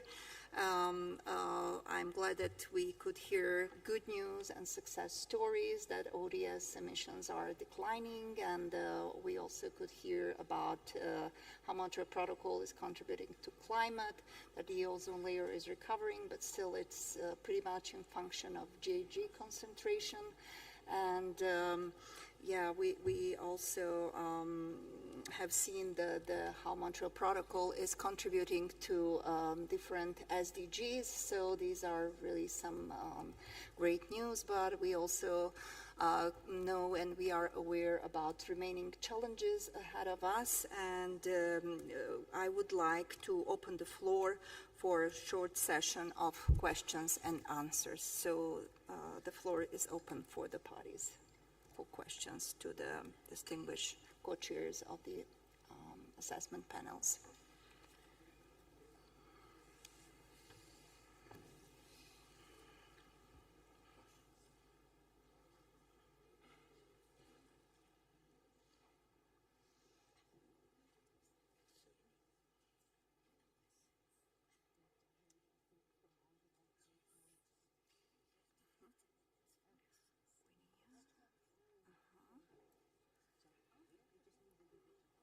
Okay. Okay, so I can see that for the following parties asked for the floor: Guinea, European Union, United States of America, and Argentina. So Guinea, you have the floor. Merci. Thank you very much, Madam President. Madame la coprésidente. Madam President, je remercie sincèrement I would like to les équipes de recherche qui ont fourni beaucoup d'efforts. Et grand merci au secrétariat pour la qualité de l'organisation. La question des substances appauvrissant la couche d'ozone est une question fondamentale qui préoccupe les parties ainsi que les acteurs du protocole de Montréal. those seeking to Ma délégation implement salue the Montreal sincèrement Protocol. les We would efforts like to sincerely consentis. thank you for all of the efforts that have been Je made voudrais in rappeler this area. I would like to un recall résultat de recherche. the results of the research. Ce résultat de recherche a montré que These research le results chlore have shown provenant des javelisants domestiques that in terms sont des of sources de chlore domestic au sol. sources, it's Ce relating chlore, to le this chlore dégagé de ces sources est rapidement transformé sous soil une forme chlorine. qui se This is dissout et qui est éliminée transmitted à basse and atmosphère. is eliminated Ce into the chlore atmospheric n'atteint jamais pressure, la stratosphère en grande quantité. and it does not reach great Ma question quantities. But est my la suivante. question is the following: Est-ce que la petite quantité this small quantity, a fait l'objet d'une quelconque has évaluation? it been assessed? Si oui, If the quel est le answer is pourcentage yes, what is the obtenu? percentage that has been Sinon, noted? vu la And if prolifération not, des given unités the de production des proliferation javelisants of aujourd'hui et leur unities utilisation of excessive, production which cette are quantité excessive, supposée this petite d'alors quantity, which is peut currently évoluer, small, sachant might que le become cycle de vie much des larger, substances appauvrissant la since couche d'ozone est long. we know that Nous ozone demandons au depleting secrétariat substances are d'approfondir les études long-lived. sur We would like ces to sources ask de the chlore Secretariat qui peut avoir to un effet look nocif further into sur notre these milieu naturel. Je vous chlorine remercie. sources which could have such a negative effect in the future. Thank you.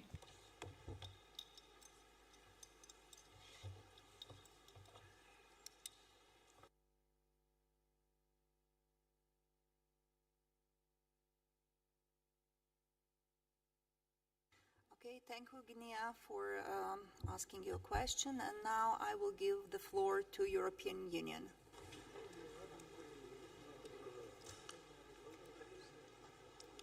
Okay, sorry.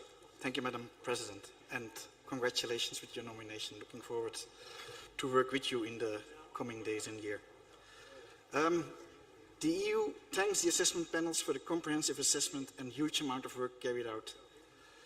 And once again, we want to thank the presenter of the SAP report today for his great contributions, extensive knowledge, and his interesting ways to communicate clearly with us. That was much appreciated, and we wish you good luck. The very comprehensive and useful information of the Cardinal report has led to many new conference papers, which we are actually discussing at present. And the EU strongly welcomes this. It underlines again the importance of science for this protocol. We look forward to receive similar information in the future, and we are at present finalizing the terms of reference for the next Cardinal assessment report. Our question to the panel would be where they see further need to study PFAS and the effects on the environment and health, given their persistence and the near possibility to get them out of the environment once they're there. For instance, elements where, from the side of the EU, we think there are data gaps for further study are the accumulation in certain freshwater environments, including drinking water reservoirs, or the potential impacts from chronic exposures, even at low levels. A second issue relates to new climate alternatives for metered dose inhalers. And the third speaker today actually had that also very presently in her slides. The TIAP alerted to us that these alternatives are available, but that we need to be careful with making sure how we can make the transition to these alternatives. We already raised this also in the OEWG in Bangkok earlier this year. In the EU, several manufacturers will start introducing them from 2025 onwards, and we understand that the aim would be to achieve a full conversion by 2030. Our domestic policy will include MDIs in the quota system from 2025 onwards, and we see this as a significant driver for such change. But that does not mean that we need to not engage with the stakeholders concerned to make sure that the transition goes as smooth as possible. And that has a global angle too. That is why we have been engaging in bilateral discussions with some parties here in the margins regarding a conference room paper on this topic that we are contemplating.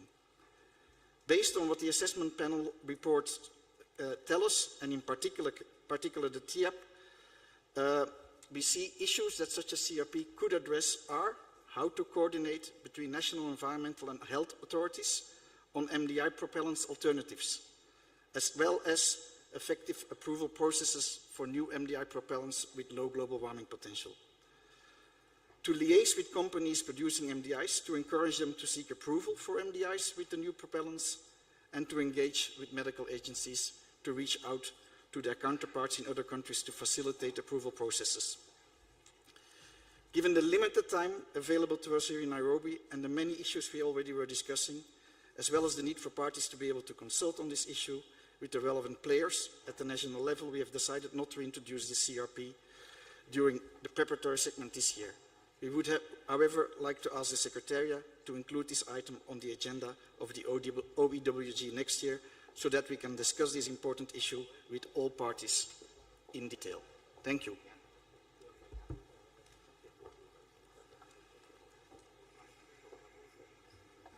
Thank you very much, European Union, for your intervention and for informing us about your plans with the relevant CRP. Now I will give floor to United States of America, and would like to announce that we have also Argentina, Peru, and Norway, and would like to ask parties if there are more to let us know so that we can conclude the list of parties for the question and answer session. So, United States, you have the floor. Thank you, Madam President, and congratulations on your election. The United States would like to express our sincere thanks to the TEEP, SAP, and EEAP for their quadrennial assessment reports, the synthesis report, and today's very informative presentation. We appreciate the efforts of the panels to collaborate to provide an up-to-date and consistent set of materials to the parties. The United States continues in its earnest support of the continuation of the invaluable work of all three panels. These informative reports are a testament to the hard work of all the scientists and experts on the panels. We do not have further questions at this time, given the robust dialogue at the Open-Ended Working Group in Bangkok this year, which led to fruitful discussions and provided critical information to the ongoing negotiations on a number of topics at this meeting, including on stratospheric aerosol injection, HFC-23 emissions, and atmospheric monitoring. Thank you again to the membership of all three panels. Thank you very much, United States of America. At this point, I would like to give a chance to co-chairs of assessment panel to reflect on what has been raised by parties, and then we will continue our question and answer session. Thank you for the very kind compliments on our work. I first would like to address the question from Guinea. Thank you, Delegate.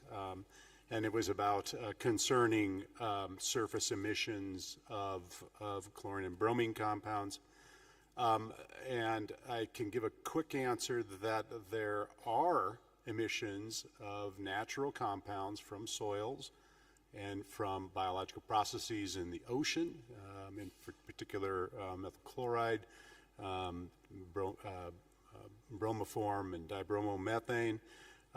And the answer is yes, these are very carefully looked at. We consider methyl chloride is a natural compound, and it is in fact the major natural compound for the ozone layer and for chlorine. So that has been carefully looked at over the years, and in fact we measure levels of methyl chloride in the atmosphere, and that is reported in the assessment. In previous assessments, we have looked at other sources of chlorine, potential sources, surface sources of chlorine, in particular sodium chloride, sea salt.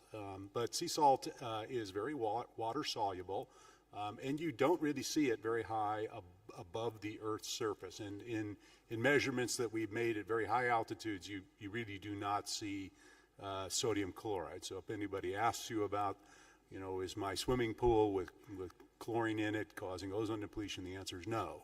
It just doesn't get up very high.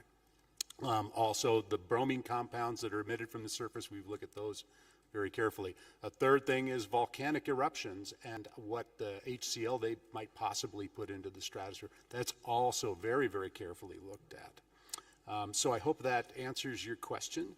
I think the next question was from the EU on, and I think there's two parts to that. One is the issue of PFAS. Paul, can you take that? Yes, in response to the question about PFAS and should it be part of the TOR for EAP, first of all, I think it's worth noting that PFAS is a large category that includes a huge diversity of chemical structures, sizes, modes of actions, and potential toxicity. So it's a very, very diverse group of chemicals, and as we noted in our most recent assessment, we do not, as a panel, recommend lumping things together from an assessment perspective into this one category. It needs to be much more targeted into specific compounds of interest and so on, but as a blanket category, there's little sort of scientific basis for looking at that as a category itself. So I would, kind of refer the EU delegate back to our chapter in our recent assessment on that. But that's our recommendation at this point, is that it's a huge, huge category, and without further guidance in terms of specific types of PFAS chemicals, broadly looking at them, it is there's little scientific evidence to suggest that they should be treated as a single category of compounds.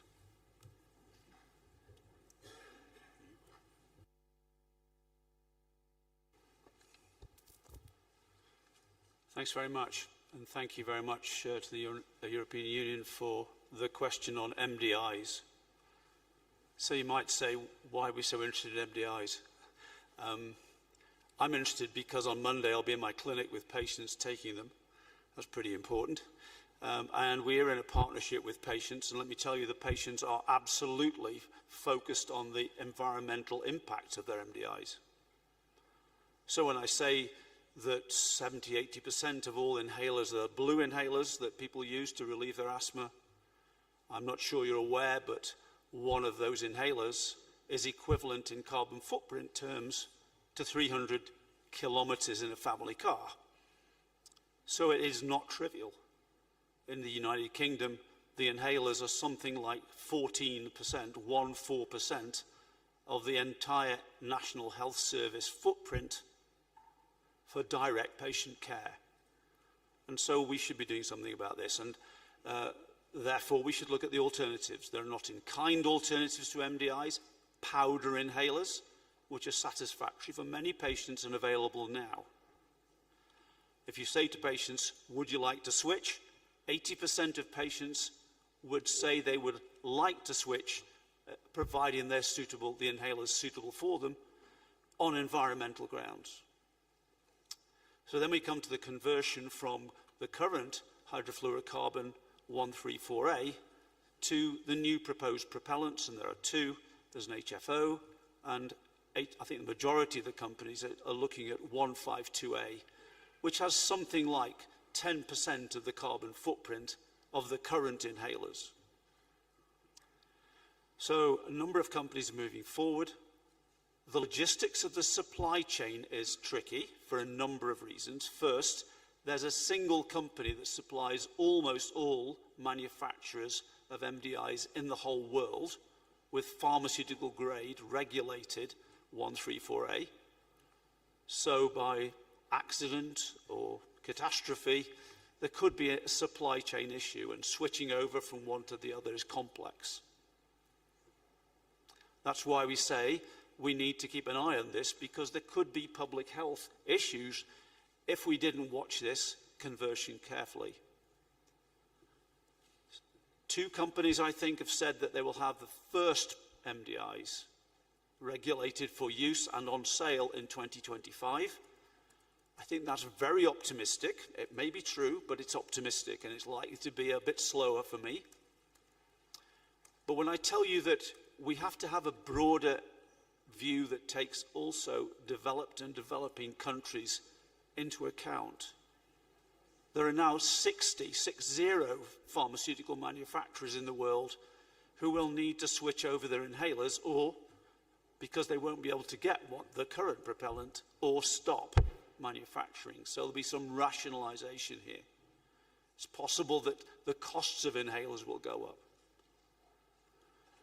So I think it is a complex issue. I welcome the potential CRP from the European Union to alert parties that there is an upcoming issue we need to watch carefully.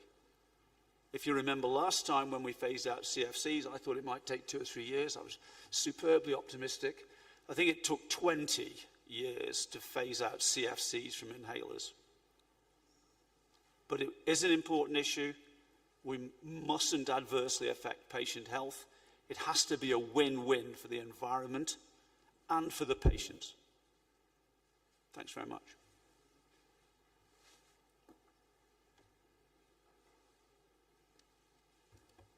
Okay, thank you very much, all the members of assessment panels. I think that provides the answers raised to the questions raised so far. And now I have on the list Argentina, Peru, and Norway. I had also Turkmenistan, but apparently they gave up. So Argentina, you have the floor. Muchas gracias, señora presidenta, y me permito felicitarla por su elección. Bueno, en primer lugar me gustaría agradecer a los colegas por la valiosa presentación.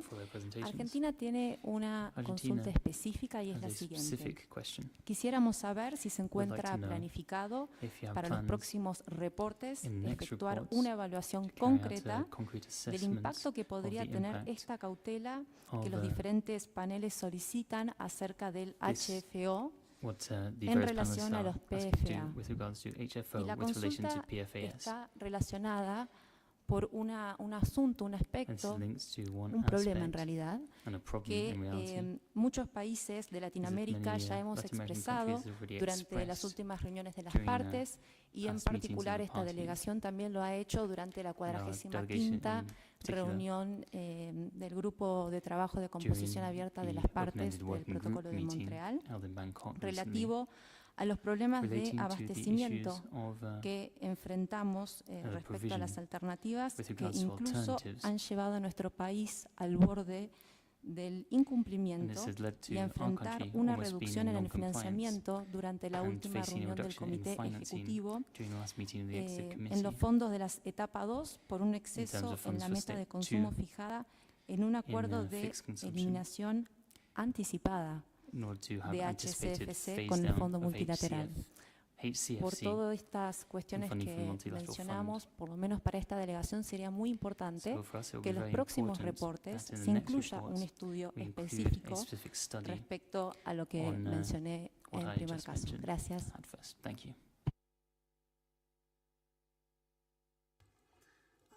you very much, Argentina, for your question. And now I would like to give floor to Peru. Peru, you have the floor. Buenos días con todos, buenos días Excelencia. Siendo esta la primera vez que la delegación del Perú interviene en esta reunión, queremos agradecer especialmente a la hospitalidad de la República de Kenia, agradecer los trabajos de la Secretaría y los copresidentes que han llevado adelante los trabajos preparatorios durante los 3 primeros días y a su vez saludar la elección de la mesa que actualmente usted dignamente preside. Se ha hecho mención durante las presentaciones tanto de los expertos como en el segmento inaugural de este segmento de alto nivel que una reducción en las sustancias que agotan la capa de ozono tiene una incidencia directa en la reducción y en el cumplimiento de los objetivos del Acuerdo de París y de vinculados al cambio climático. En ese sentido, desde Perú quisiéramos consultar cómo es que esta información que ustedes nos han presentado hoy en día se tiene en cuenta para las proyecciones y modelos del cumplimiento de los objetivos del Acuerdo de París y si esta información es tenida en cuenta, por ejemplo, en la elaboración de los informes de evaluación del Grupo Intergubernamental de Expertos sobre el Cambio Climático, cuyo último informe ha sido publicado a inicios de este año. Muchas gracias.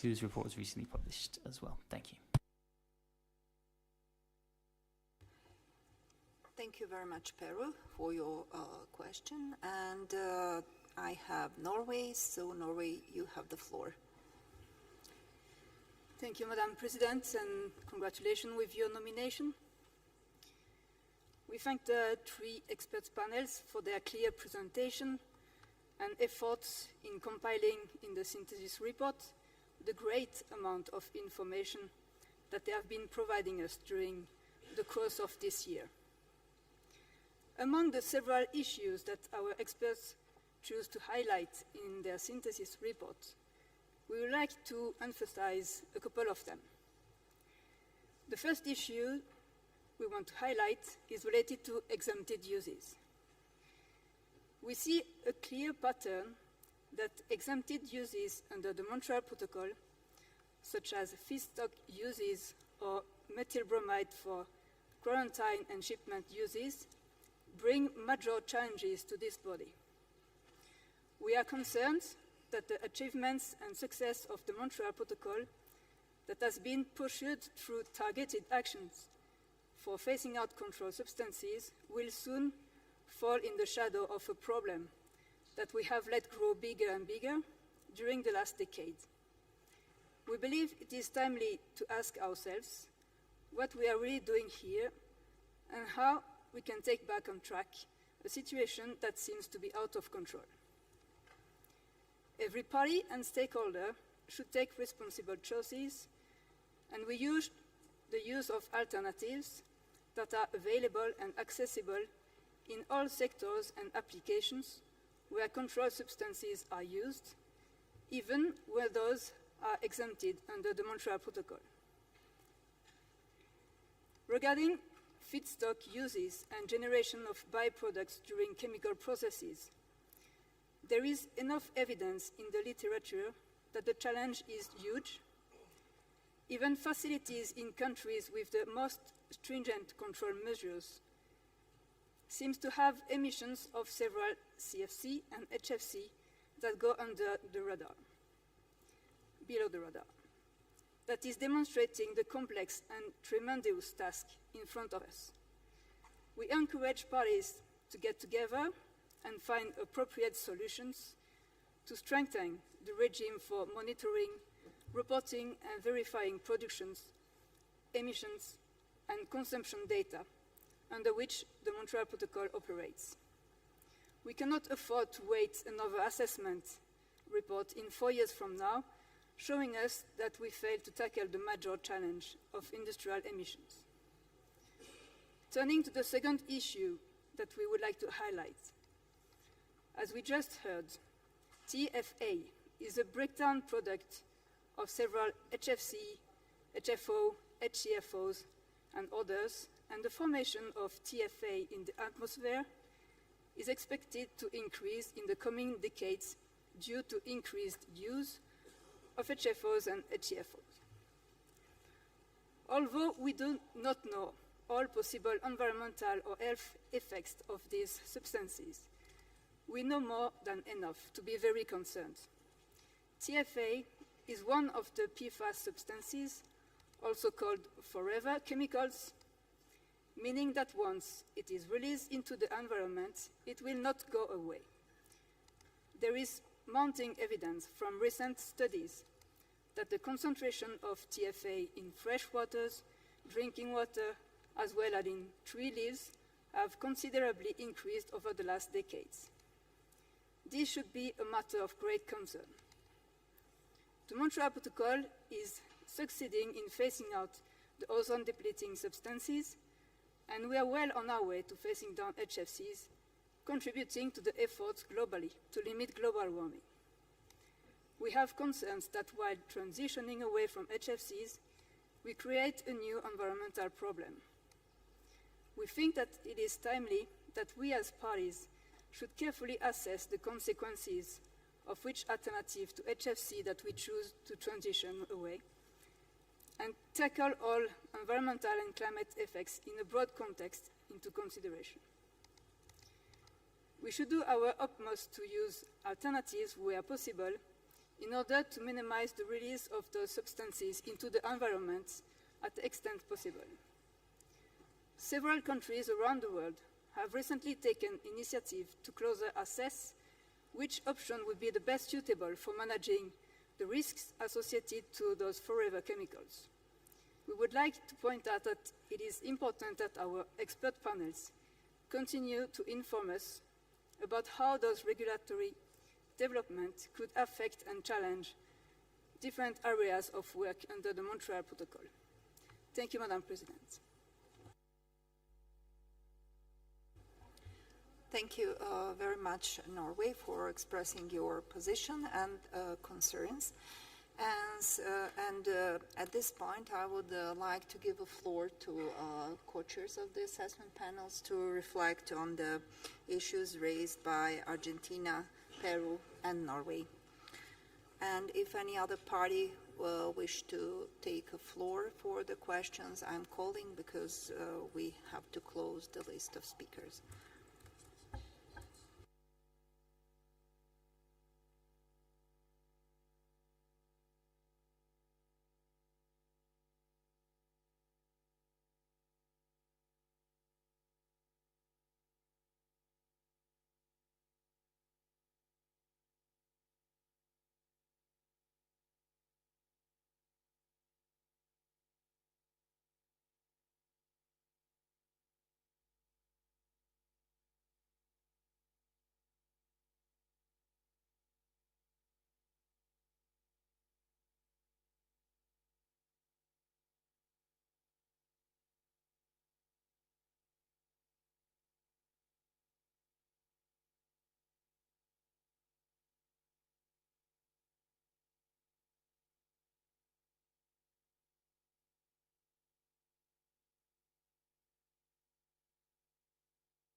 Thank you, delegates, for the questions. First, I'll address the distinguished delegate from Argentina and their question about the impact of HFOs with respect to PFASs. And I will remark that right now the terms of reference for the 2026 assessment is being formulated. And in fact, I think that these are excellent points that are being made and should be included within the TOR. So if you're asking us if we're going to work on that, the answer will be yes, but you need to ask in the TOR, and that's great.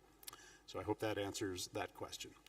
The question from the distinguished delegate from Peru was with regard to taking into account into modeling of ozone depleting substances, hydrofluorocarbons, hydrochlorofluorocarbons. And the answer to that is yes, indeed. We do work with IPCC. We, in fact, in our modeling of the atmosphere, we use their shared socioeconomic pathways. So they project where CO2 is going, where methane is going, where nitrous oxide is going. And we do use those numbers from IPCC. We also give them our ozone depletion estimates that they can put into models, also the CFC estimates and the HCFC and HFC estimates. In fact, Dr. Velders is behind me, who generates a lot of those numbers. They go directly to IPCC. So we coordinate with them on what we report on, and they coordinate with us on what they plan to report on. So yes, we do engage with them quite heavily, and I think to the profit of both IPCC and the Montreal Protocol. But yes, we model together. A lot of the models that we use are the same ones that are used in IPCC and vice versa. In fact, we add the stratospheric chemistry dimension to IPCC. So all the scientific work to model the ozone layer feeds into IPCC quite prominently. So thank you for that question. I hope that answers that. And the two questions from Norway. Ashley, can you take the first part? Thanks very much. I think some of what Norway said was a statement rather than a question. I think that's fair. She did ask a question, I think, a sort of comment about some substances which deplete the ozone layer, which are still not fully controlled, or don't have what about the non-controlled uses, and methyl bromide was cited. I mean, we're a technology and economic assessment panel. That's our job, is to flag issues to you, and then it's for parties to come to consensus on whether or not it's timely to put the effort in behind those issues. For example, we have flagged that QPS uses of methyl bromide, some of them could have alternatives, and so we support, by science, I hope, and by review, the parties in making their decisions. We do not do policy. Thank you. So this is in response to the second part, I think, of Norway's question about TFA. Just to clarify that we do argue that we should continue to monitor the TFA issue, again, because of the persistence of these chemicals in the environment. We have noted, increases in concentrations in certain pools of these in the environment, but just to point out that the differences in the concentrations, even with those increases that exist in the environment, as opposed to concentrations that actually have toxic effects, are in the order of 3 to 5 orders of magnitude. So, I mean, the concentrations could double, triple, quadruple in the environment, and they're still going to be off the charts in terms of, not concentrations that are known to have toxicological effects. So, not to say that to minimize those concerns, but that's the magnitude of the difference between what's in the environment versus what is known at this point to have toxic effect on organisms. So we certainly agree that this should be continued and monitored in the assessment, but that's just putting things in some context that might be helpful as well. So, thank you.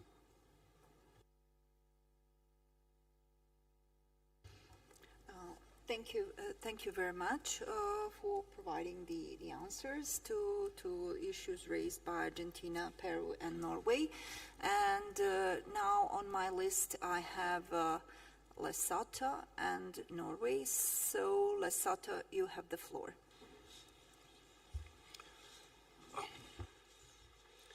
Thank you, Madam Chair, and congratulations to the outgoing Chair and Biru, and welcome and congratulations to your new chairship and your Biru. Thank you for the presentation made by the experts, an excellent presentation. And in this MOP35, an important issue for leadership is the gap between turning scientific knowledge into leadership action to address the set challenges of ozone depletion, HCFS, and other emissions and pollutions. For me, the presentation was highly technical.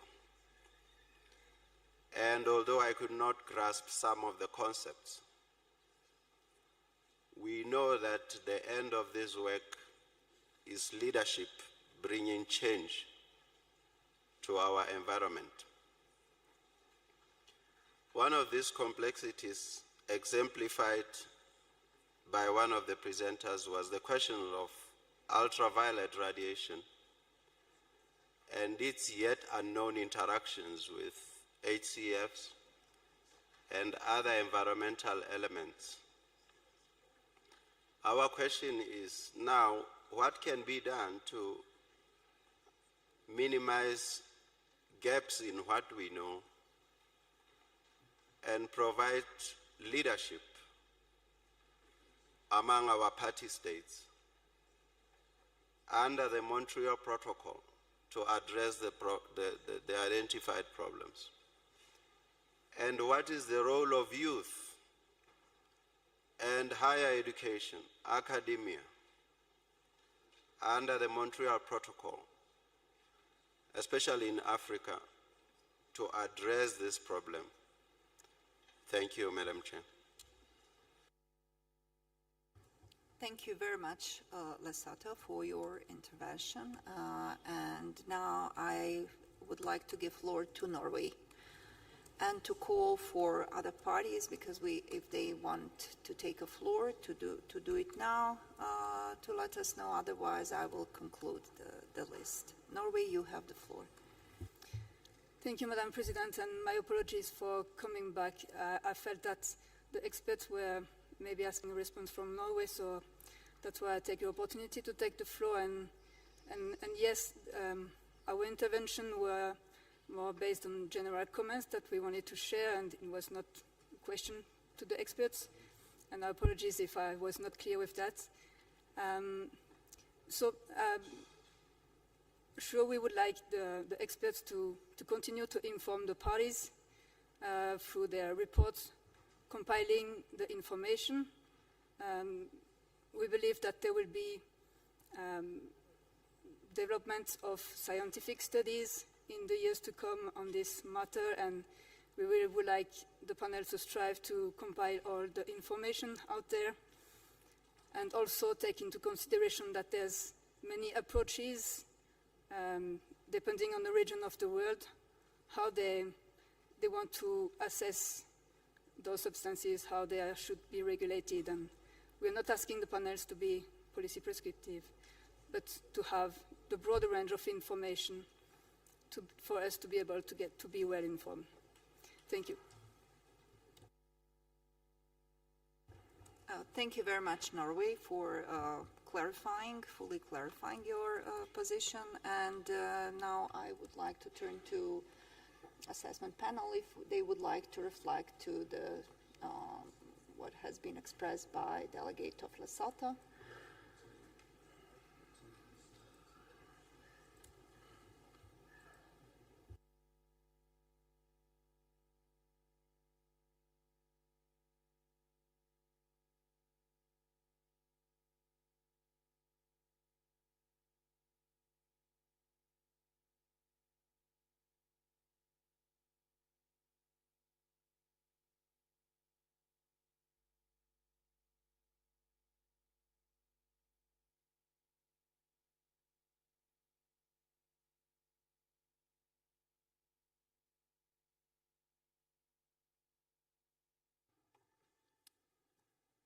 Thank you to the distinguished delegate from Lesotho. It was a very eloquent statement of what we think is a necessity to bring forward young people to be both leaders and scientific experts.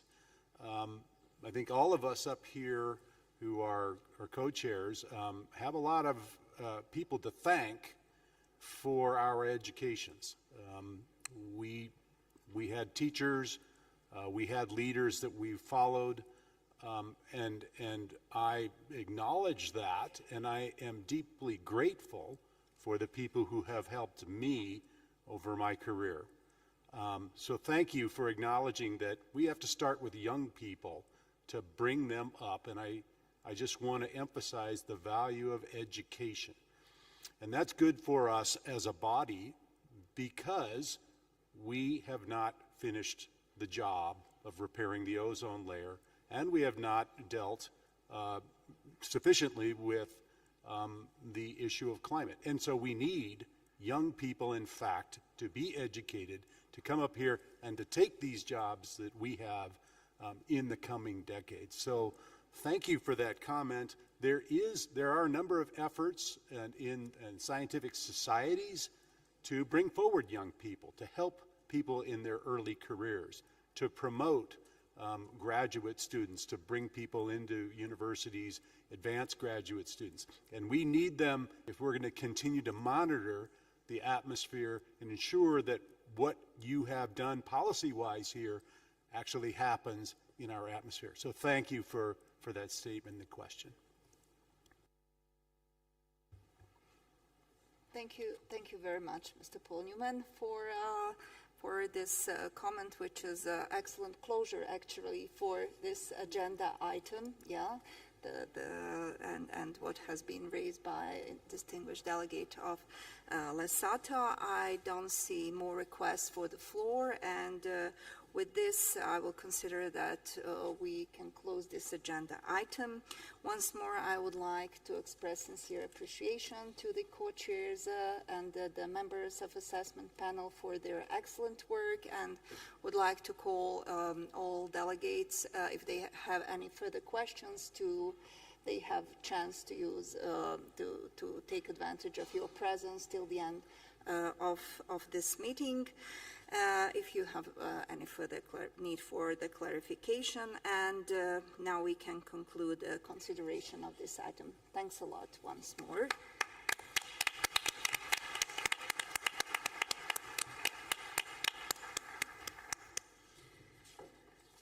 And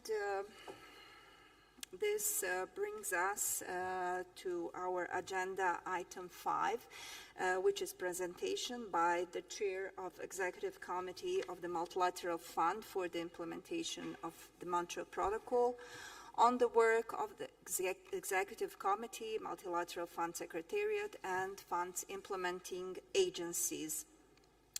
I now invite the Chair of the Executive Committee, Ms. Annie Gabriel, to make a presentation on the work of the Executive Committee, Multilateral Fund Secretariat, and funds implementing agencies.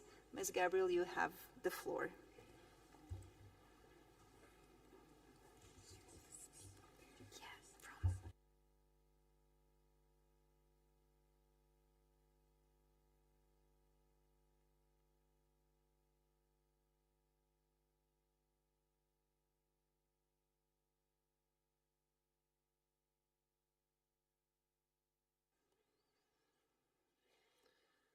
Madam President, distinguished parties, on behalf of the Executive Committee of the Multilateral Fund, it is my honour to report to the parties the major strides made by the Executive Committee since the 34th meeting of parties in 2022.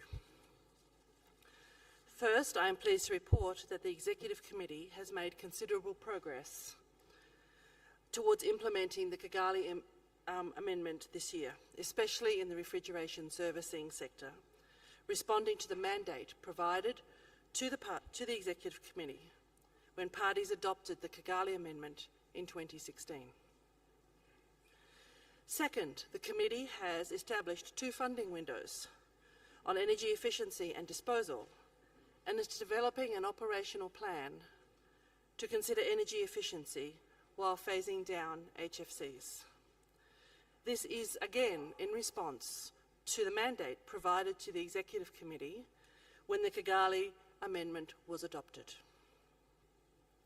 Third, the committee reiterated the importance we place on institutional strengthening by increasing its funding level, consistent with expectations from parties arising from adoption of the Kigali Amendment. Fourth, we have adopted specific project requirements and indicators to ensure that gender mainstreaming is an important focus in implementation of multi-year projects. Madam President, distinguished parties, document 35.9 at this meeting provides a comprehensive and yet brief description of the deliberations and the outcomes of the committee's work in the last year, the projects approved, the status of implementation of ongoing projects, as well as business planning, financial and administrative matters. In my presentation, I will give you a snapshot of a few decisions, and I will conclude with the achievements of the fund since its inception, achievements of which we are all proud.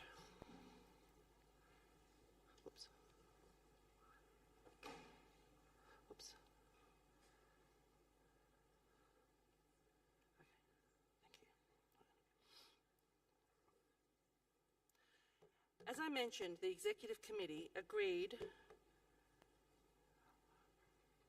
on the eligible incremental costs for the refrigeration servicing sector for Stage 1 of Kigali implementation plans.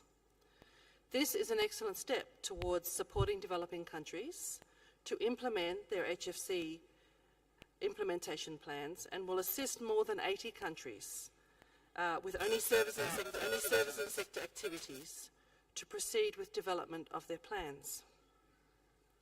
Implementing the first stage of the Kigali implementation plans will enable Article 5 parties to comply with the control targets of the Kigali Amendment until 2029, while countries also implement the last stage of their HCFC phase down. These funding levels will be reviewed for activities submitted under future stages of Kigali implementation plans once activities under the HFC management plans are completed. In the 92nd meeting, we have also approved the first Kigali implementation plan for Cameroon, and many more implementation plans are expected to be approved at the 93rd meeting, a month before the first compliance target of the Kigali Amendment kicks in, a very exciting period for the Executive Committee. The Committee will continue to discuss the remaining issues related to the HFC cost guidelines at its next meeting, which includes cost-effectiveness thresholds and incremental operating costs for other sectors, and the starting point for sustained aggregate reductions of HFC consumption.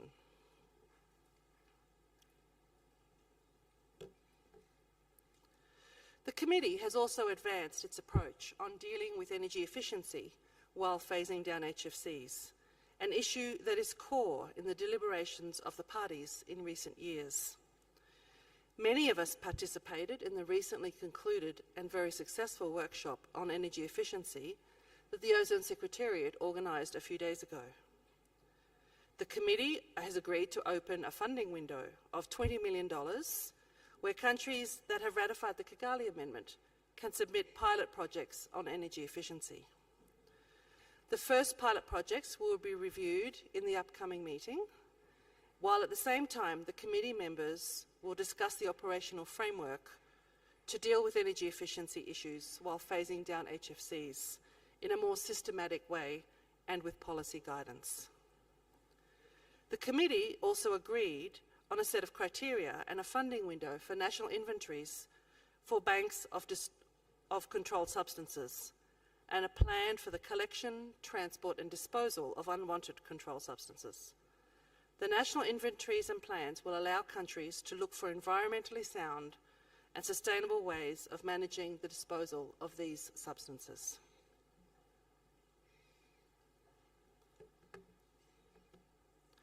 One of the more unique aspects of the multilateral fund is the support provided to Article 5 countries through institutional strengthening projects.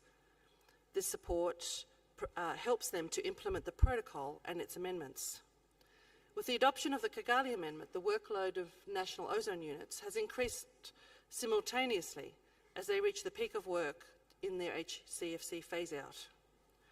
Recognising this increased burden, the Executive Committee decided to streamline and standardise reporting requirements and increase funding to support the additional work at a level of 38% higher than that which had been agreed before, with a minimum level of institutional strengthening of US $60,000 per year. In the same decision, these projects were extended to 3 years to reduce the administrative burden on national ozone officers. The committee also delivered on its promise to ensure that from planning until implementation on the ground, gender issues are considered and included in every stage of projects. Bilateral and implementing agencies will include mandatory requirements and performance indicators for gender when submitting stages of multi-year projects from 2024 onwards.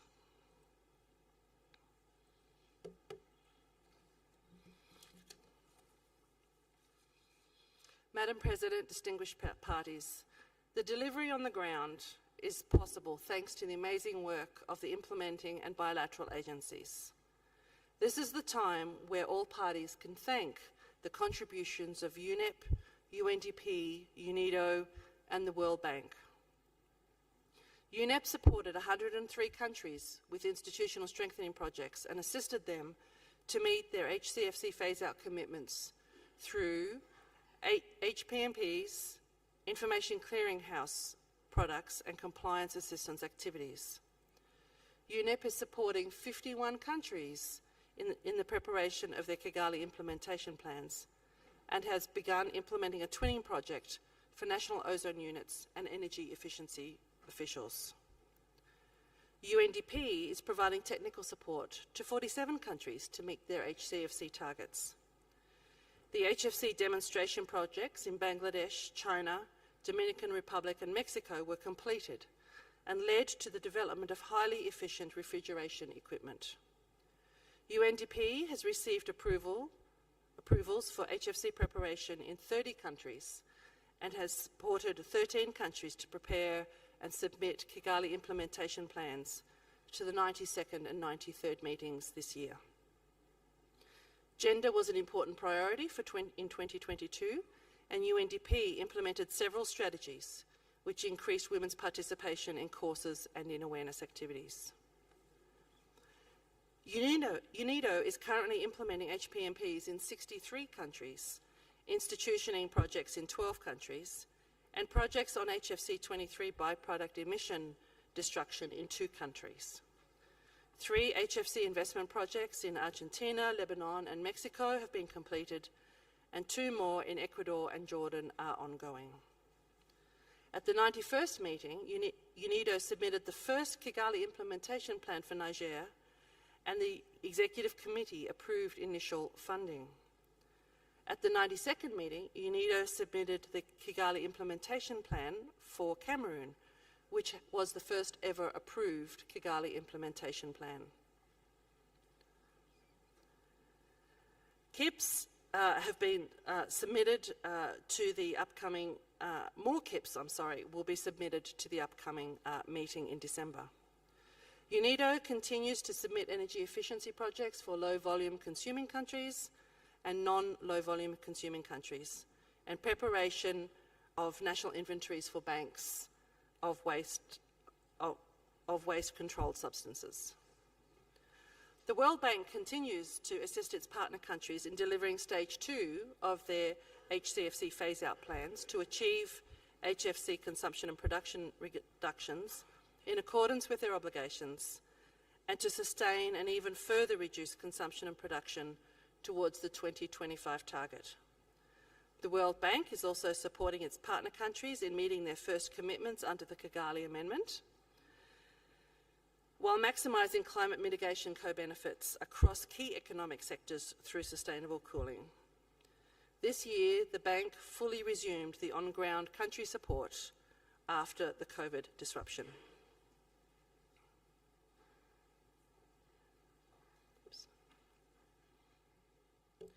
I would like to end my remarks by drawing your attention to the communication tool on the achievements of the Multilateral Fund that has been prepared by the Multilateral Fund Secretariat.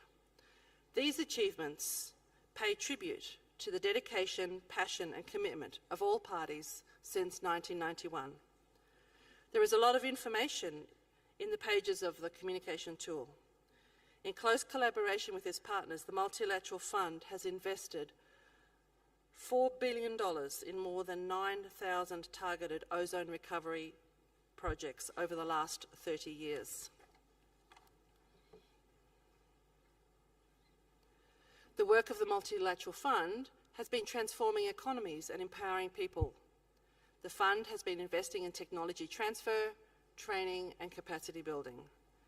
New business opportunities are created and technological innovation is spurred in countries across the globe, creating new jobs and improving livelihoods. The Montreal Protocol has kept the climate cooler by nearly eliminating all ozone-depleting substances that are also greenhouse gases. Our future activities to phase down HFCs will have a bigger impact on the global climate. Our work continues to be vital to the health of the planet and its people. We are at the halfway point in the implementation of the Sustainable Development Goals, and the work of the Fund contributes greatly to the achievement of these goals. I encourage you to share this communication tool so we can all be proud of our achievements. Madam President, distinguished delegates, finally, I would like to express my sincere appreciation to the members of the Executive Committee, the Fund Secretariat, and the bilateral and implementing agencies for their continued hard work and dedication to our common goals. I would like to thank my colleague and friend, Mr. Hassan Ali Mubarak from Bahrain, as he was chair of one of the meetings of the Executive Committee since we last met,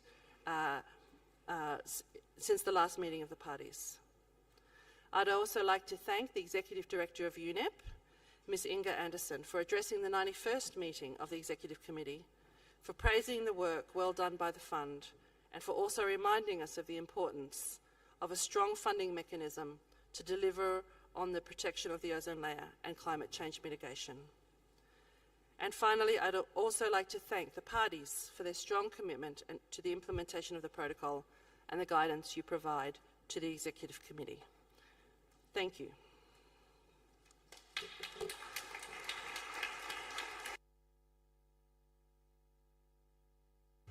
Thank you very much, Madam Chair, for your presentations and for all your hard work, you yourself and the members of Executive Committee, and for presenting the achievements that really all parties can be proud of. Congratulations once more, and for sure we should share all these achievements further to let know all the stakeholders in our countries about these achievements. So with this, I would like to conclude this agenda item and to announce that after lunch break, because we are exactly on time, perfect timing we had, and agenda item 5, statements by heads of delegations. We will start with that at 3 o'clock sharp. And hereby I would like to announce that following countries will start our afternoon session with their statements. It will be the Barbados, Spain, and Mauritius.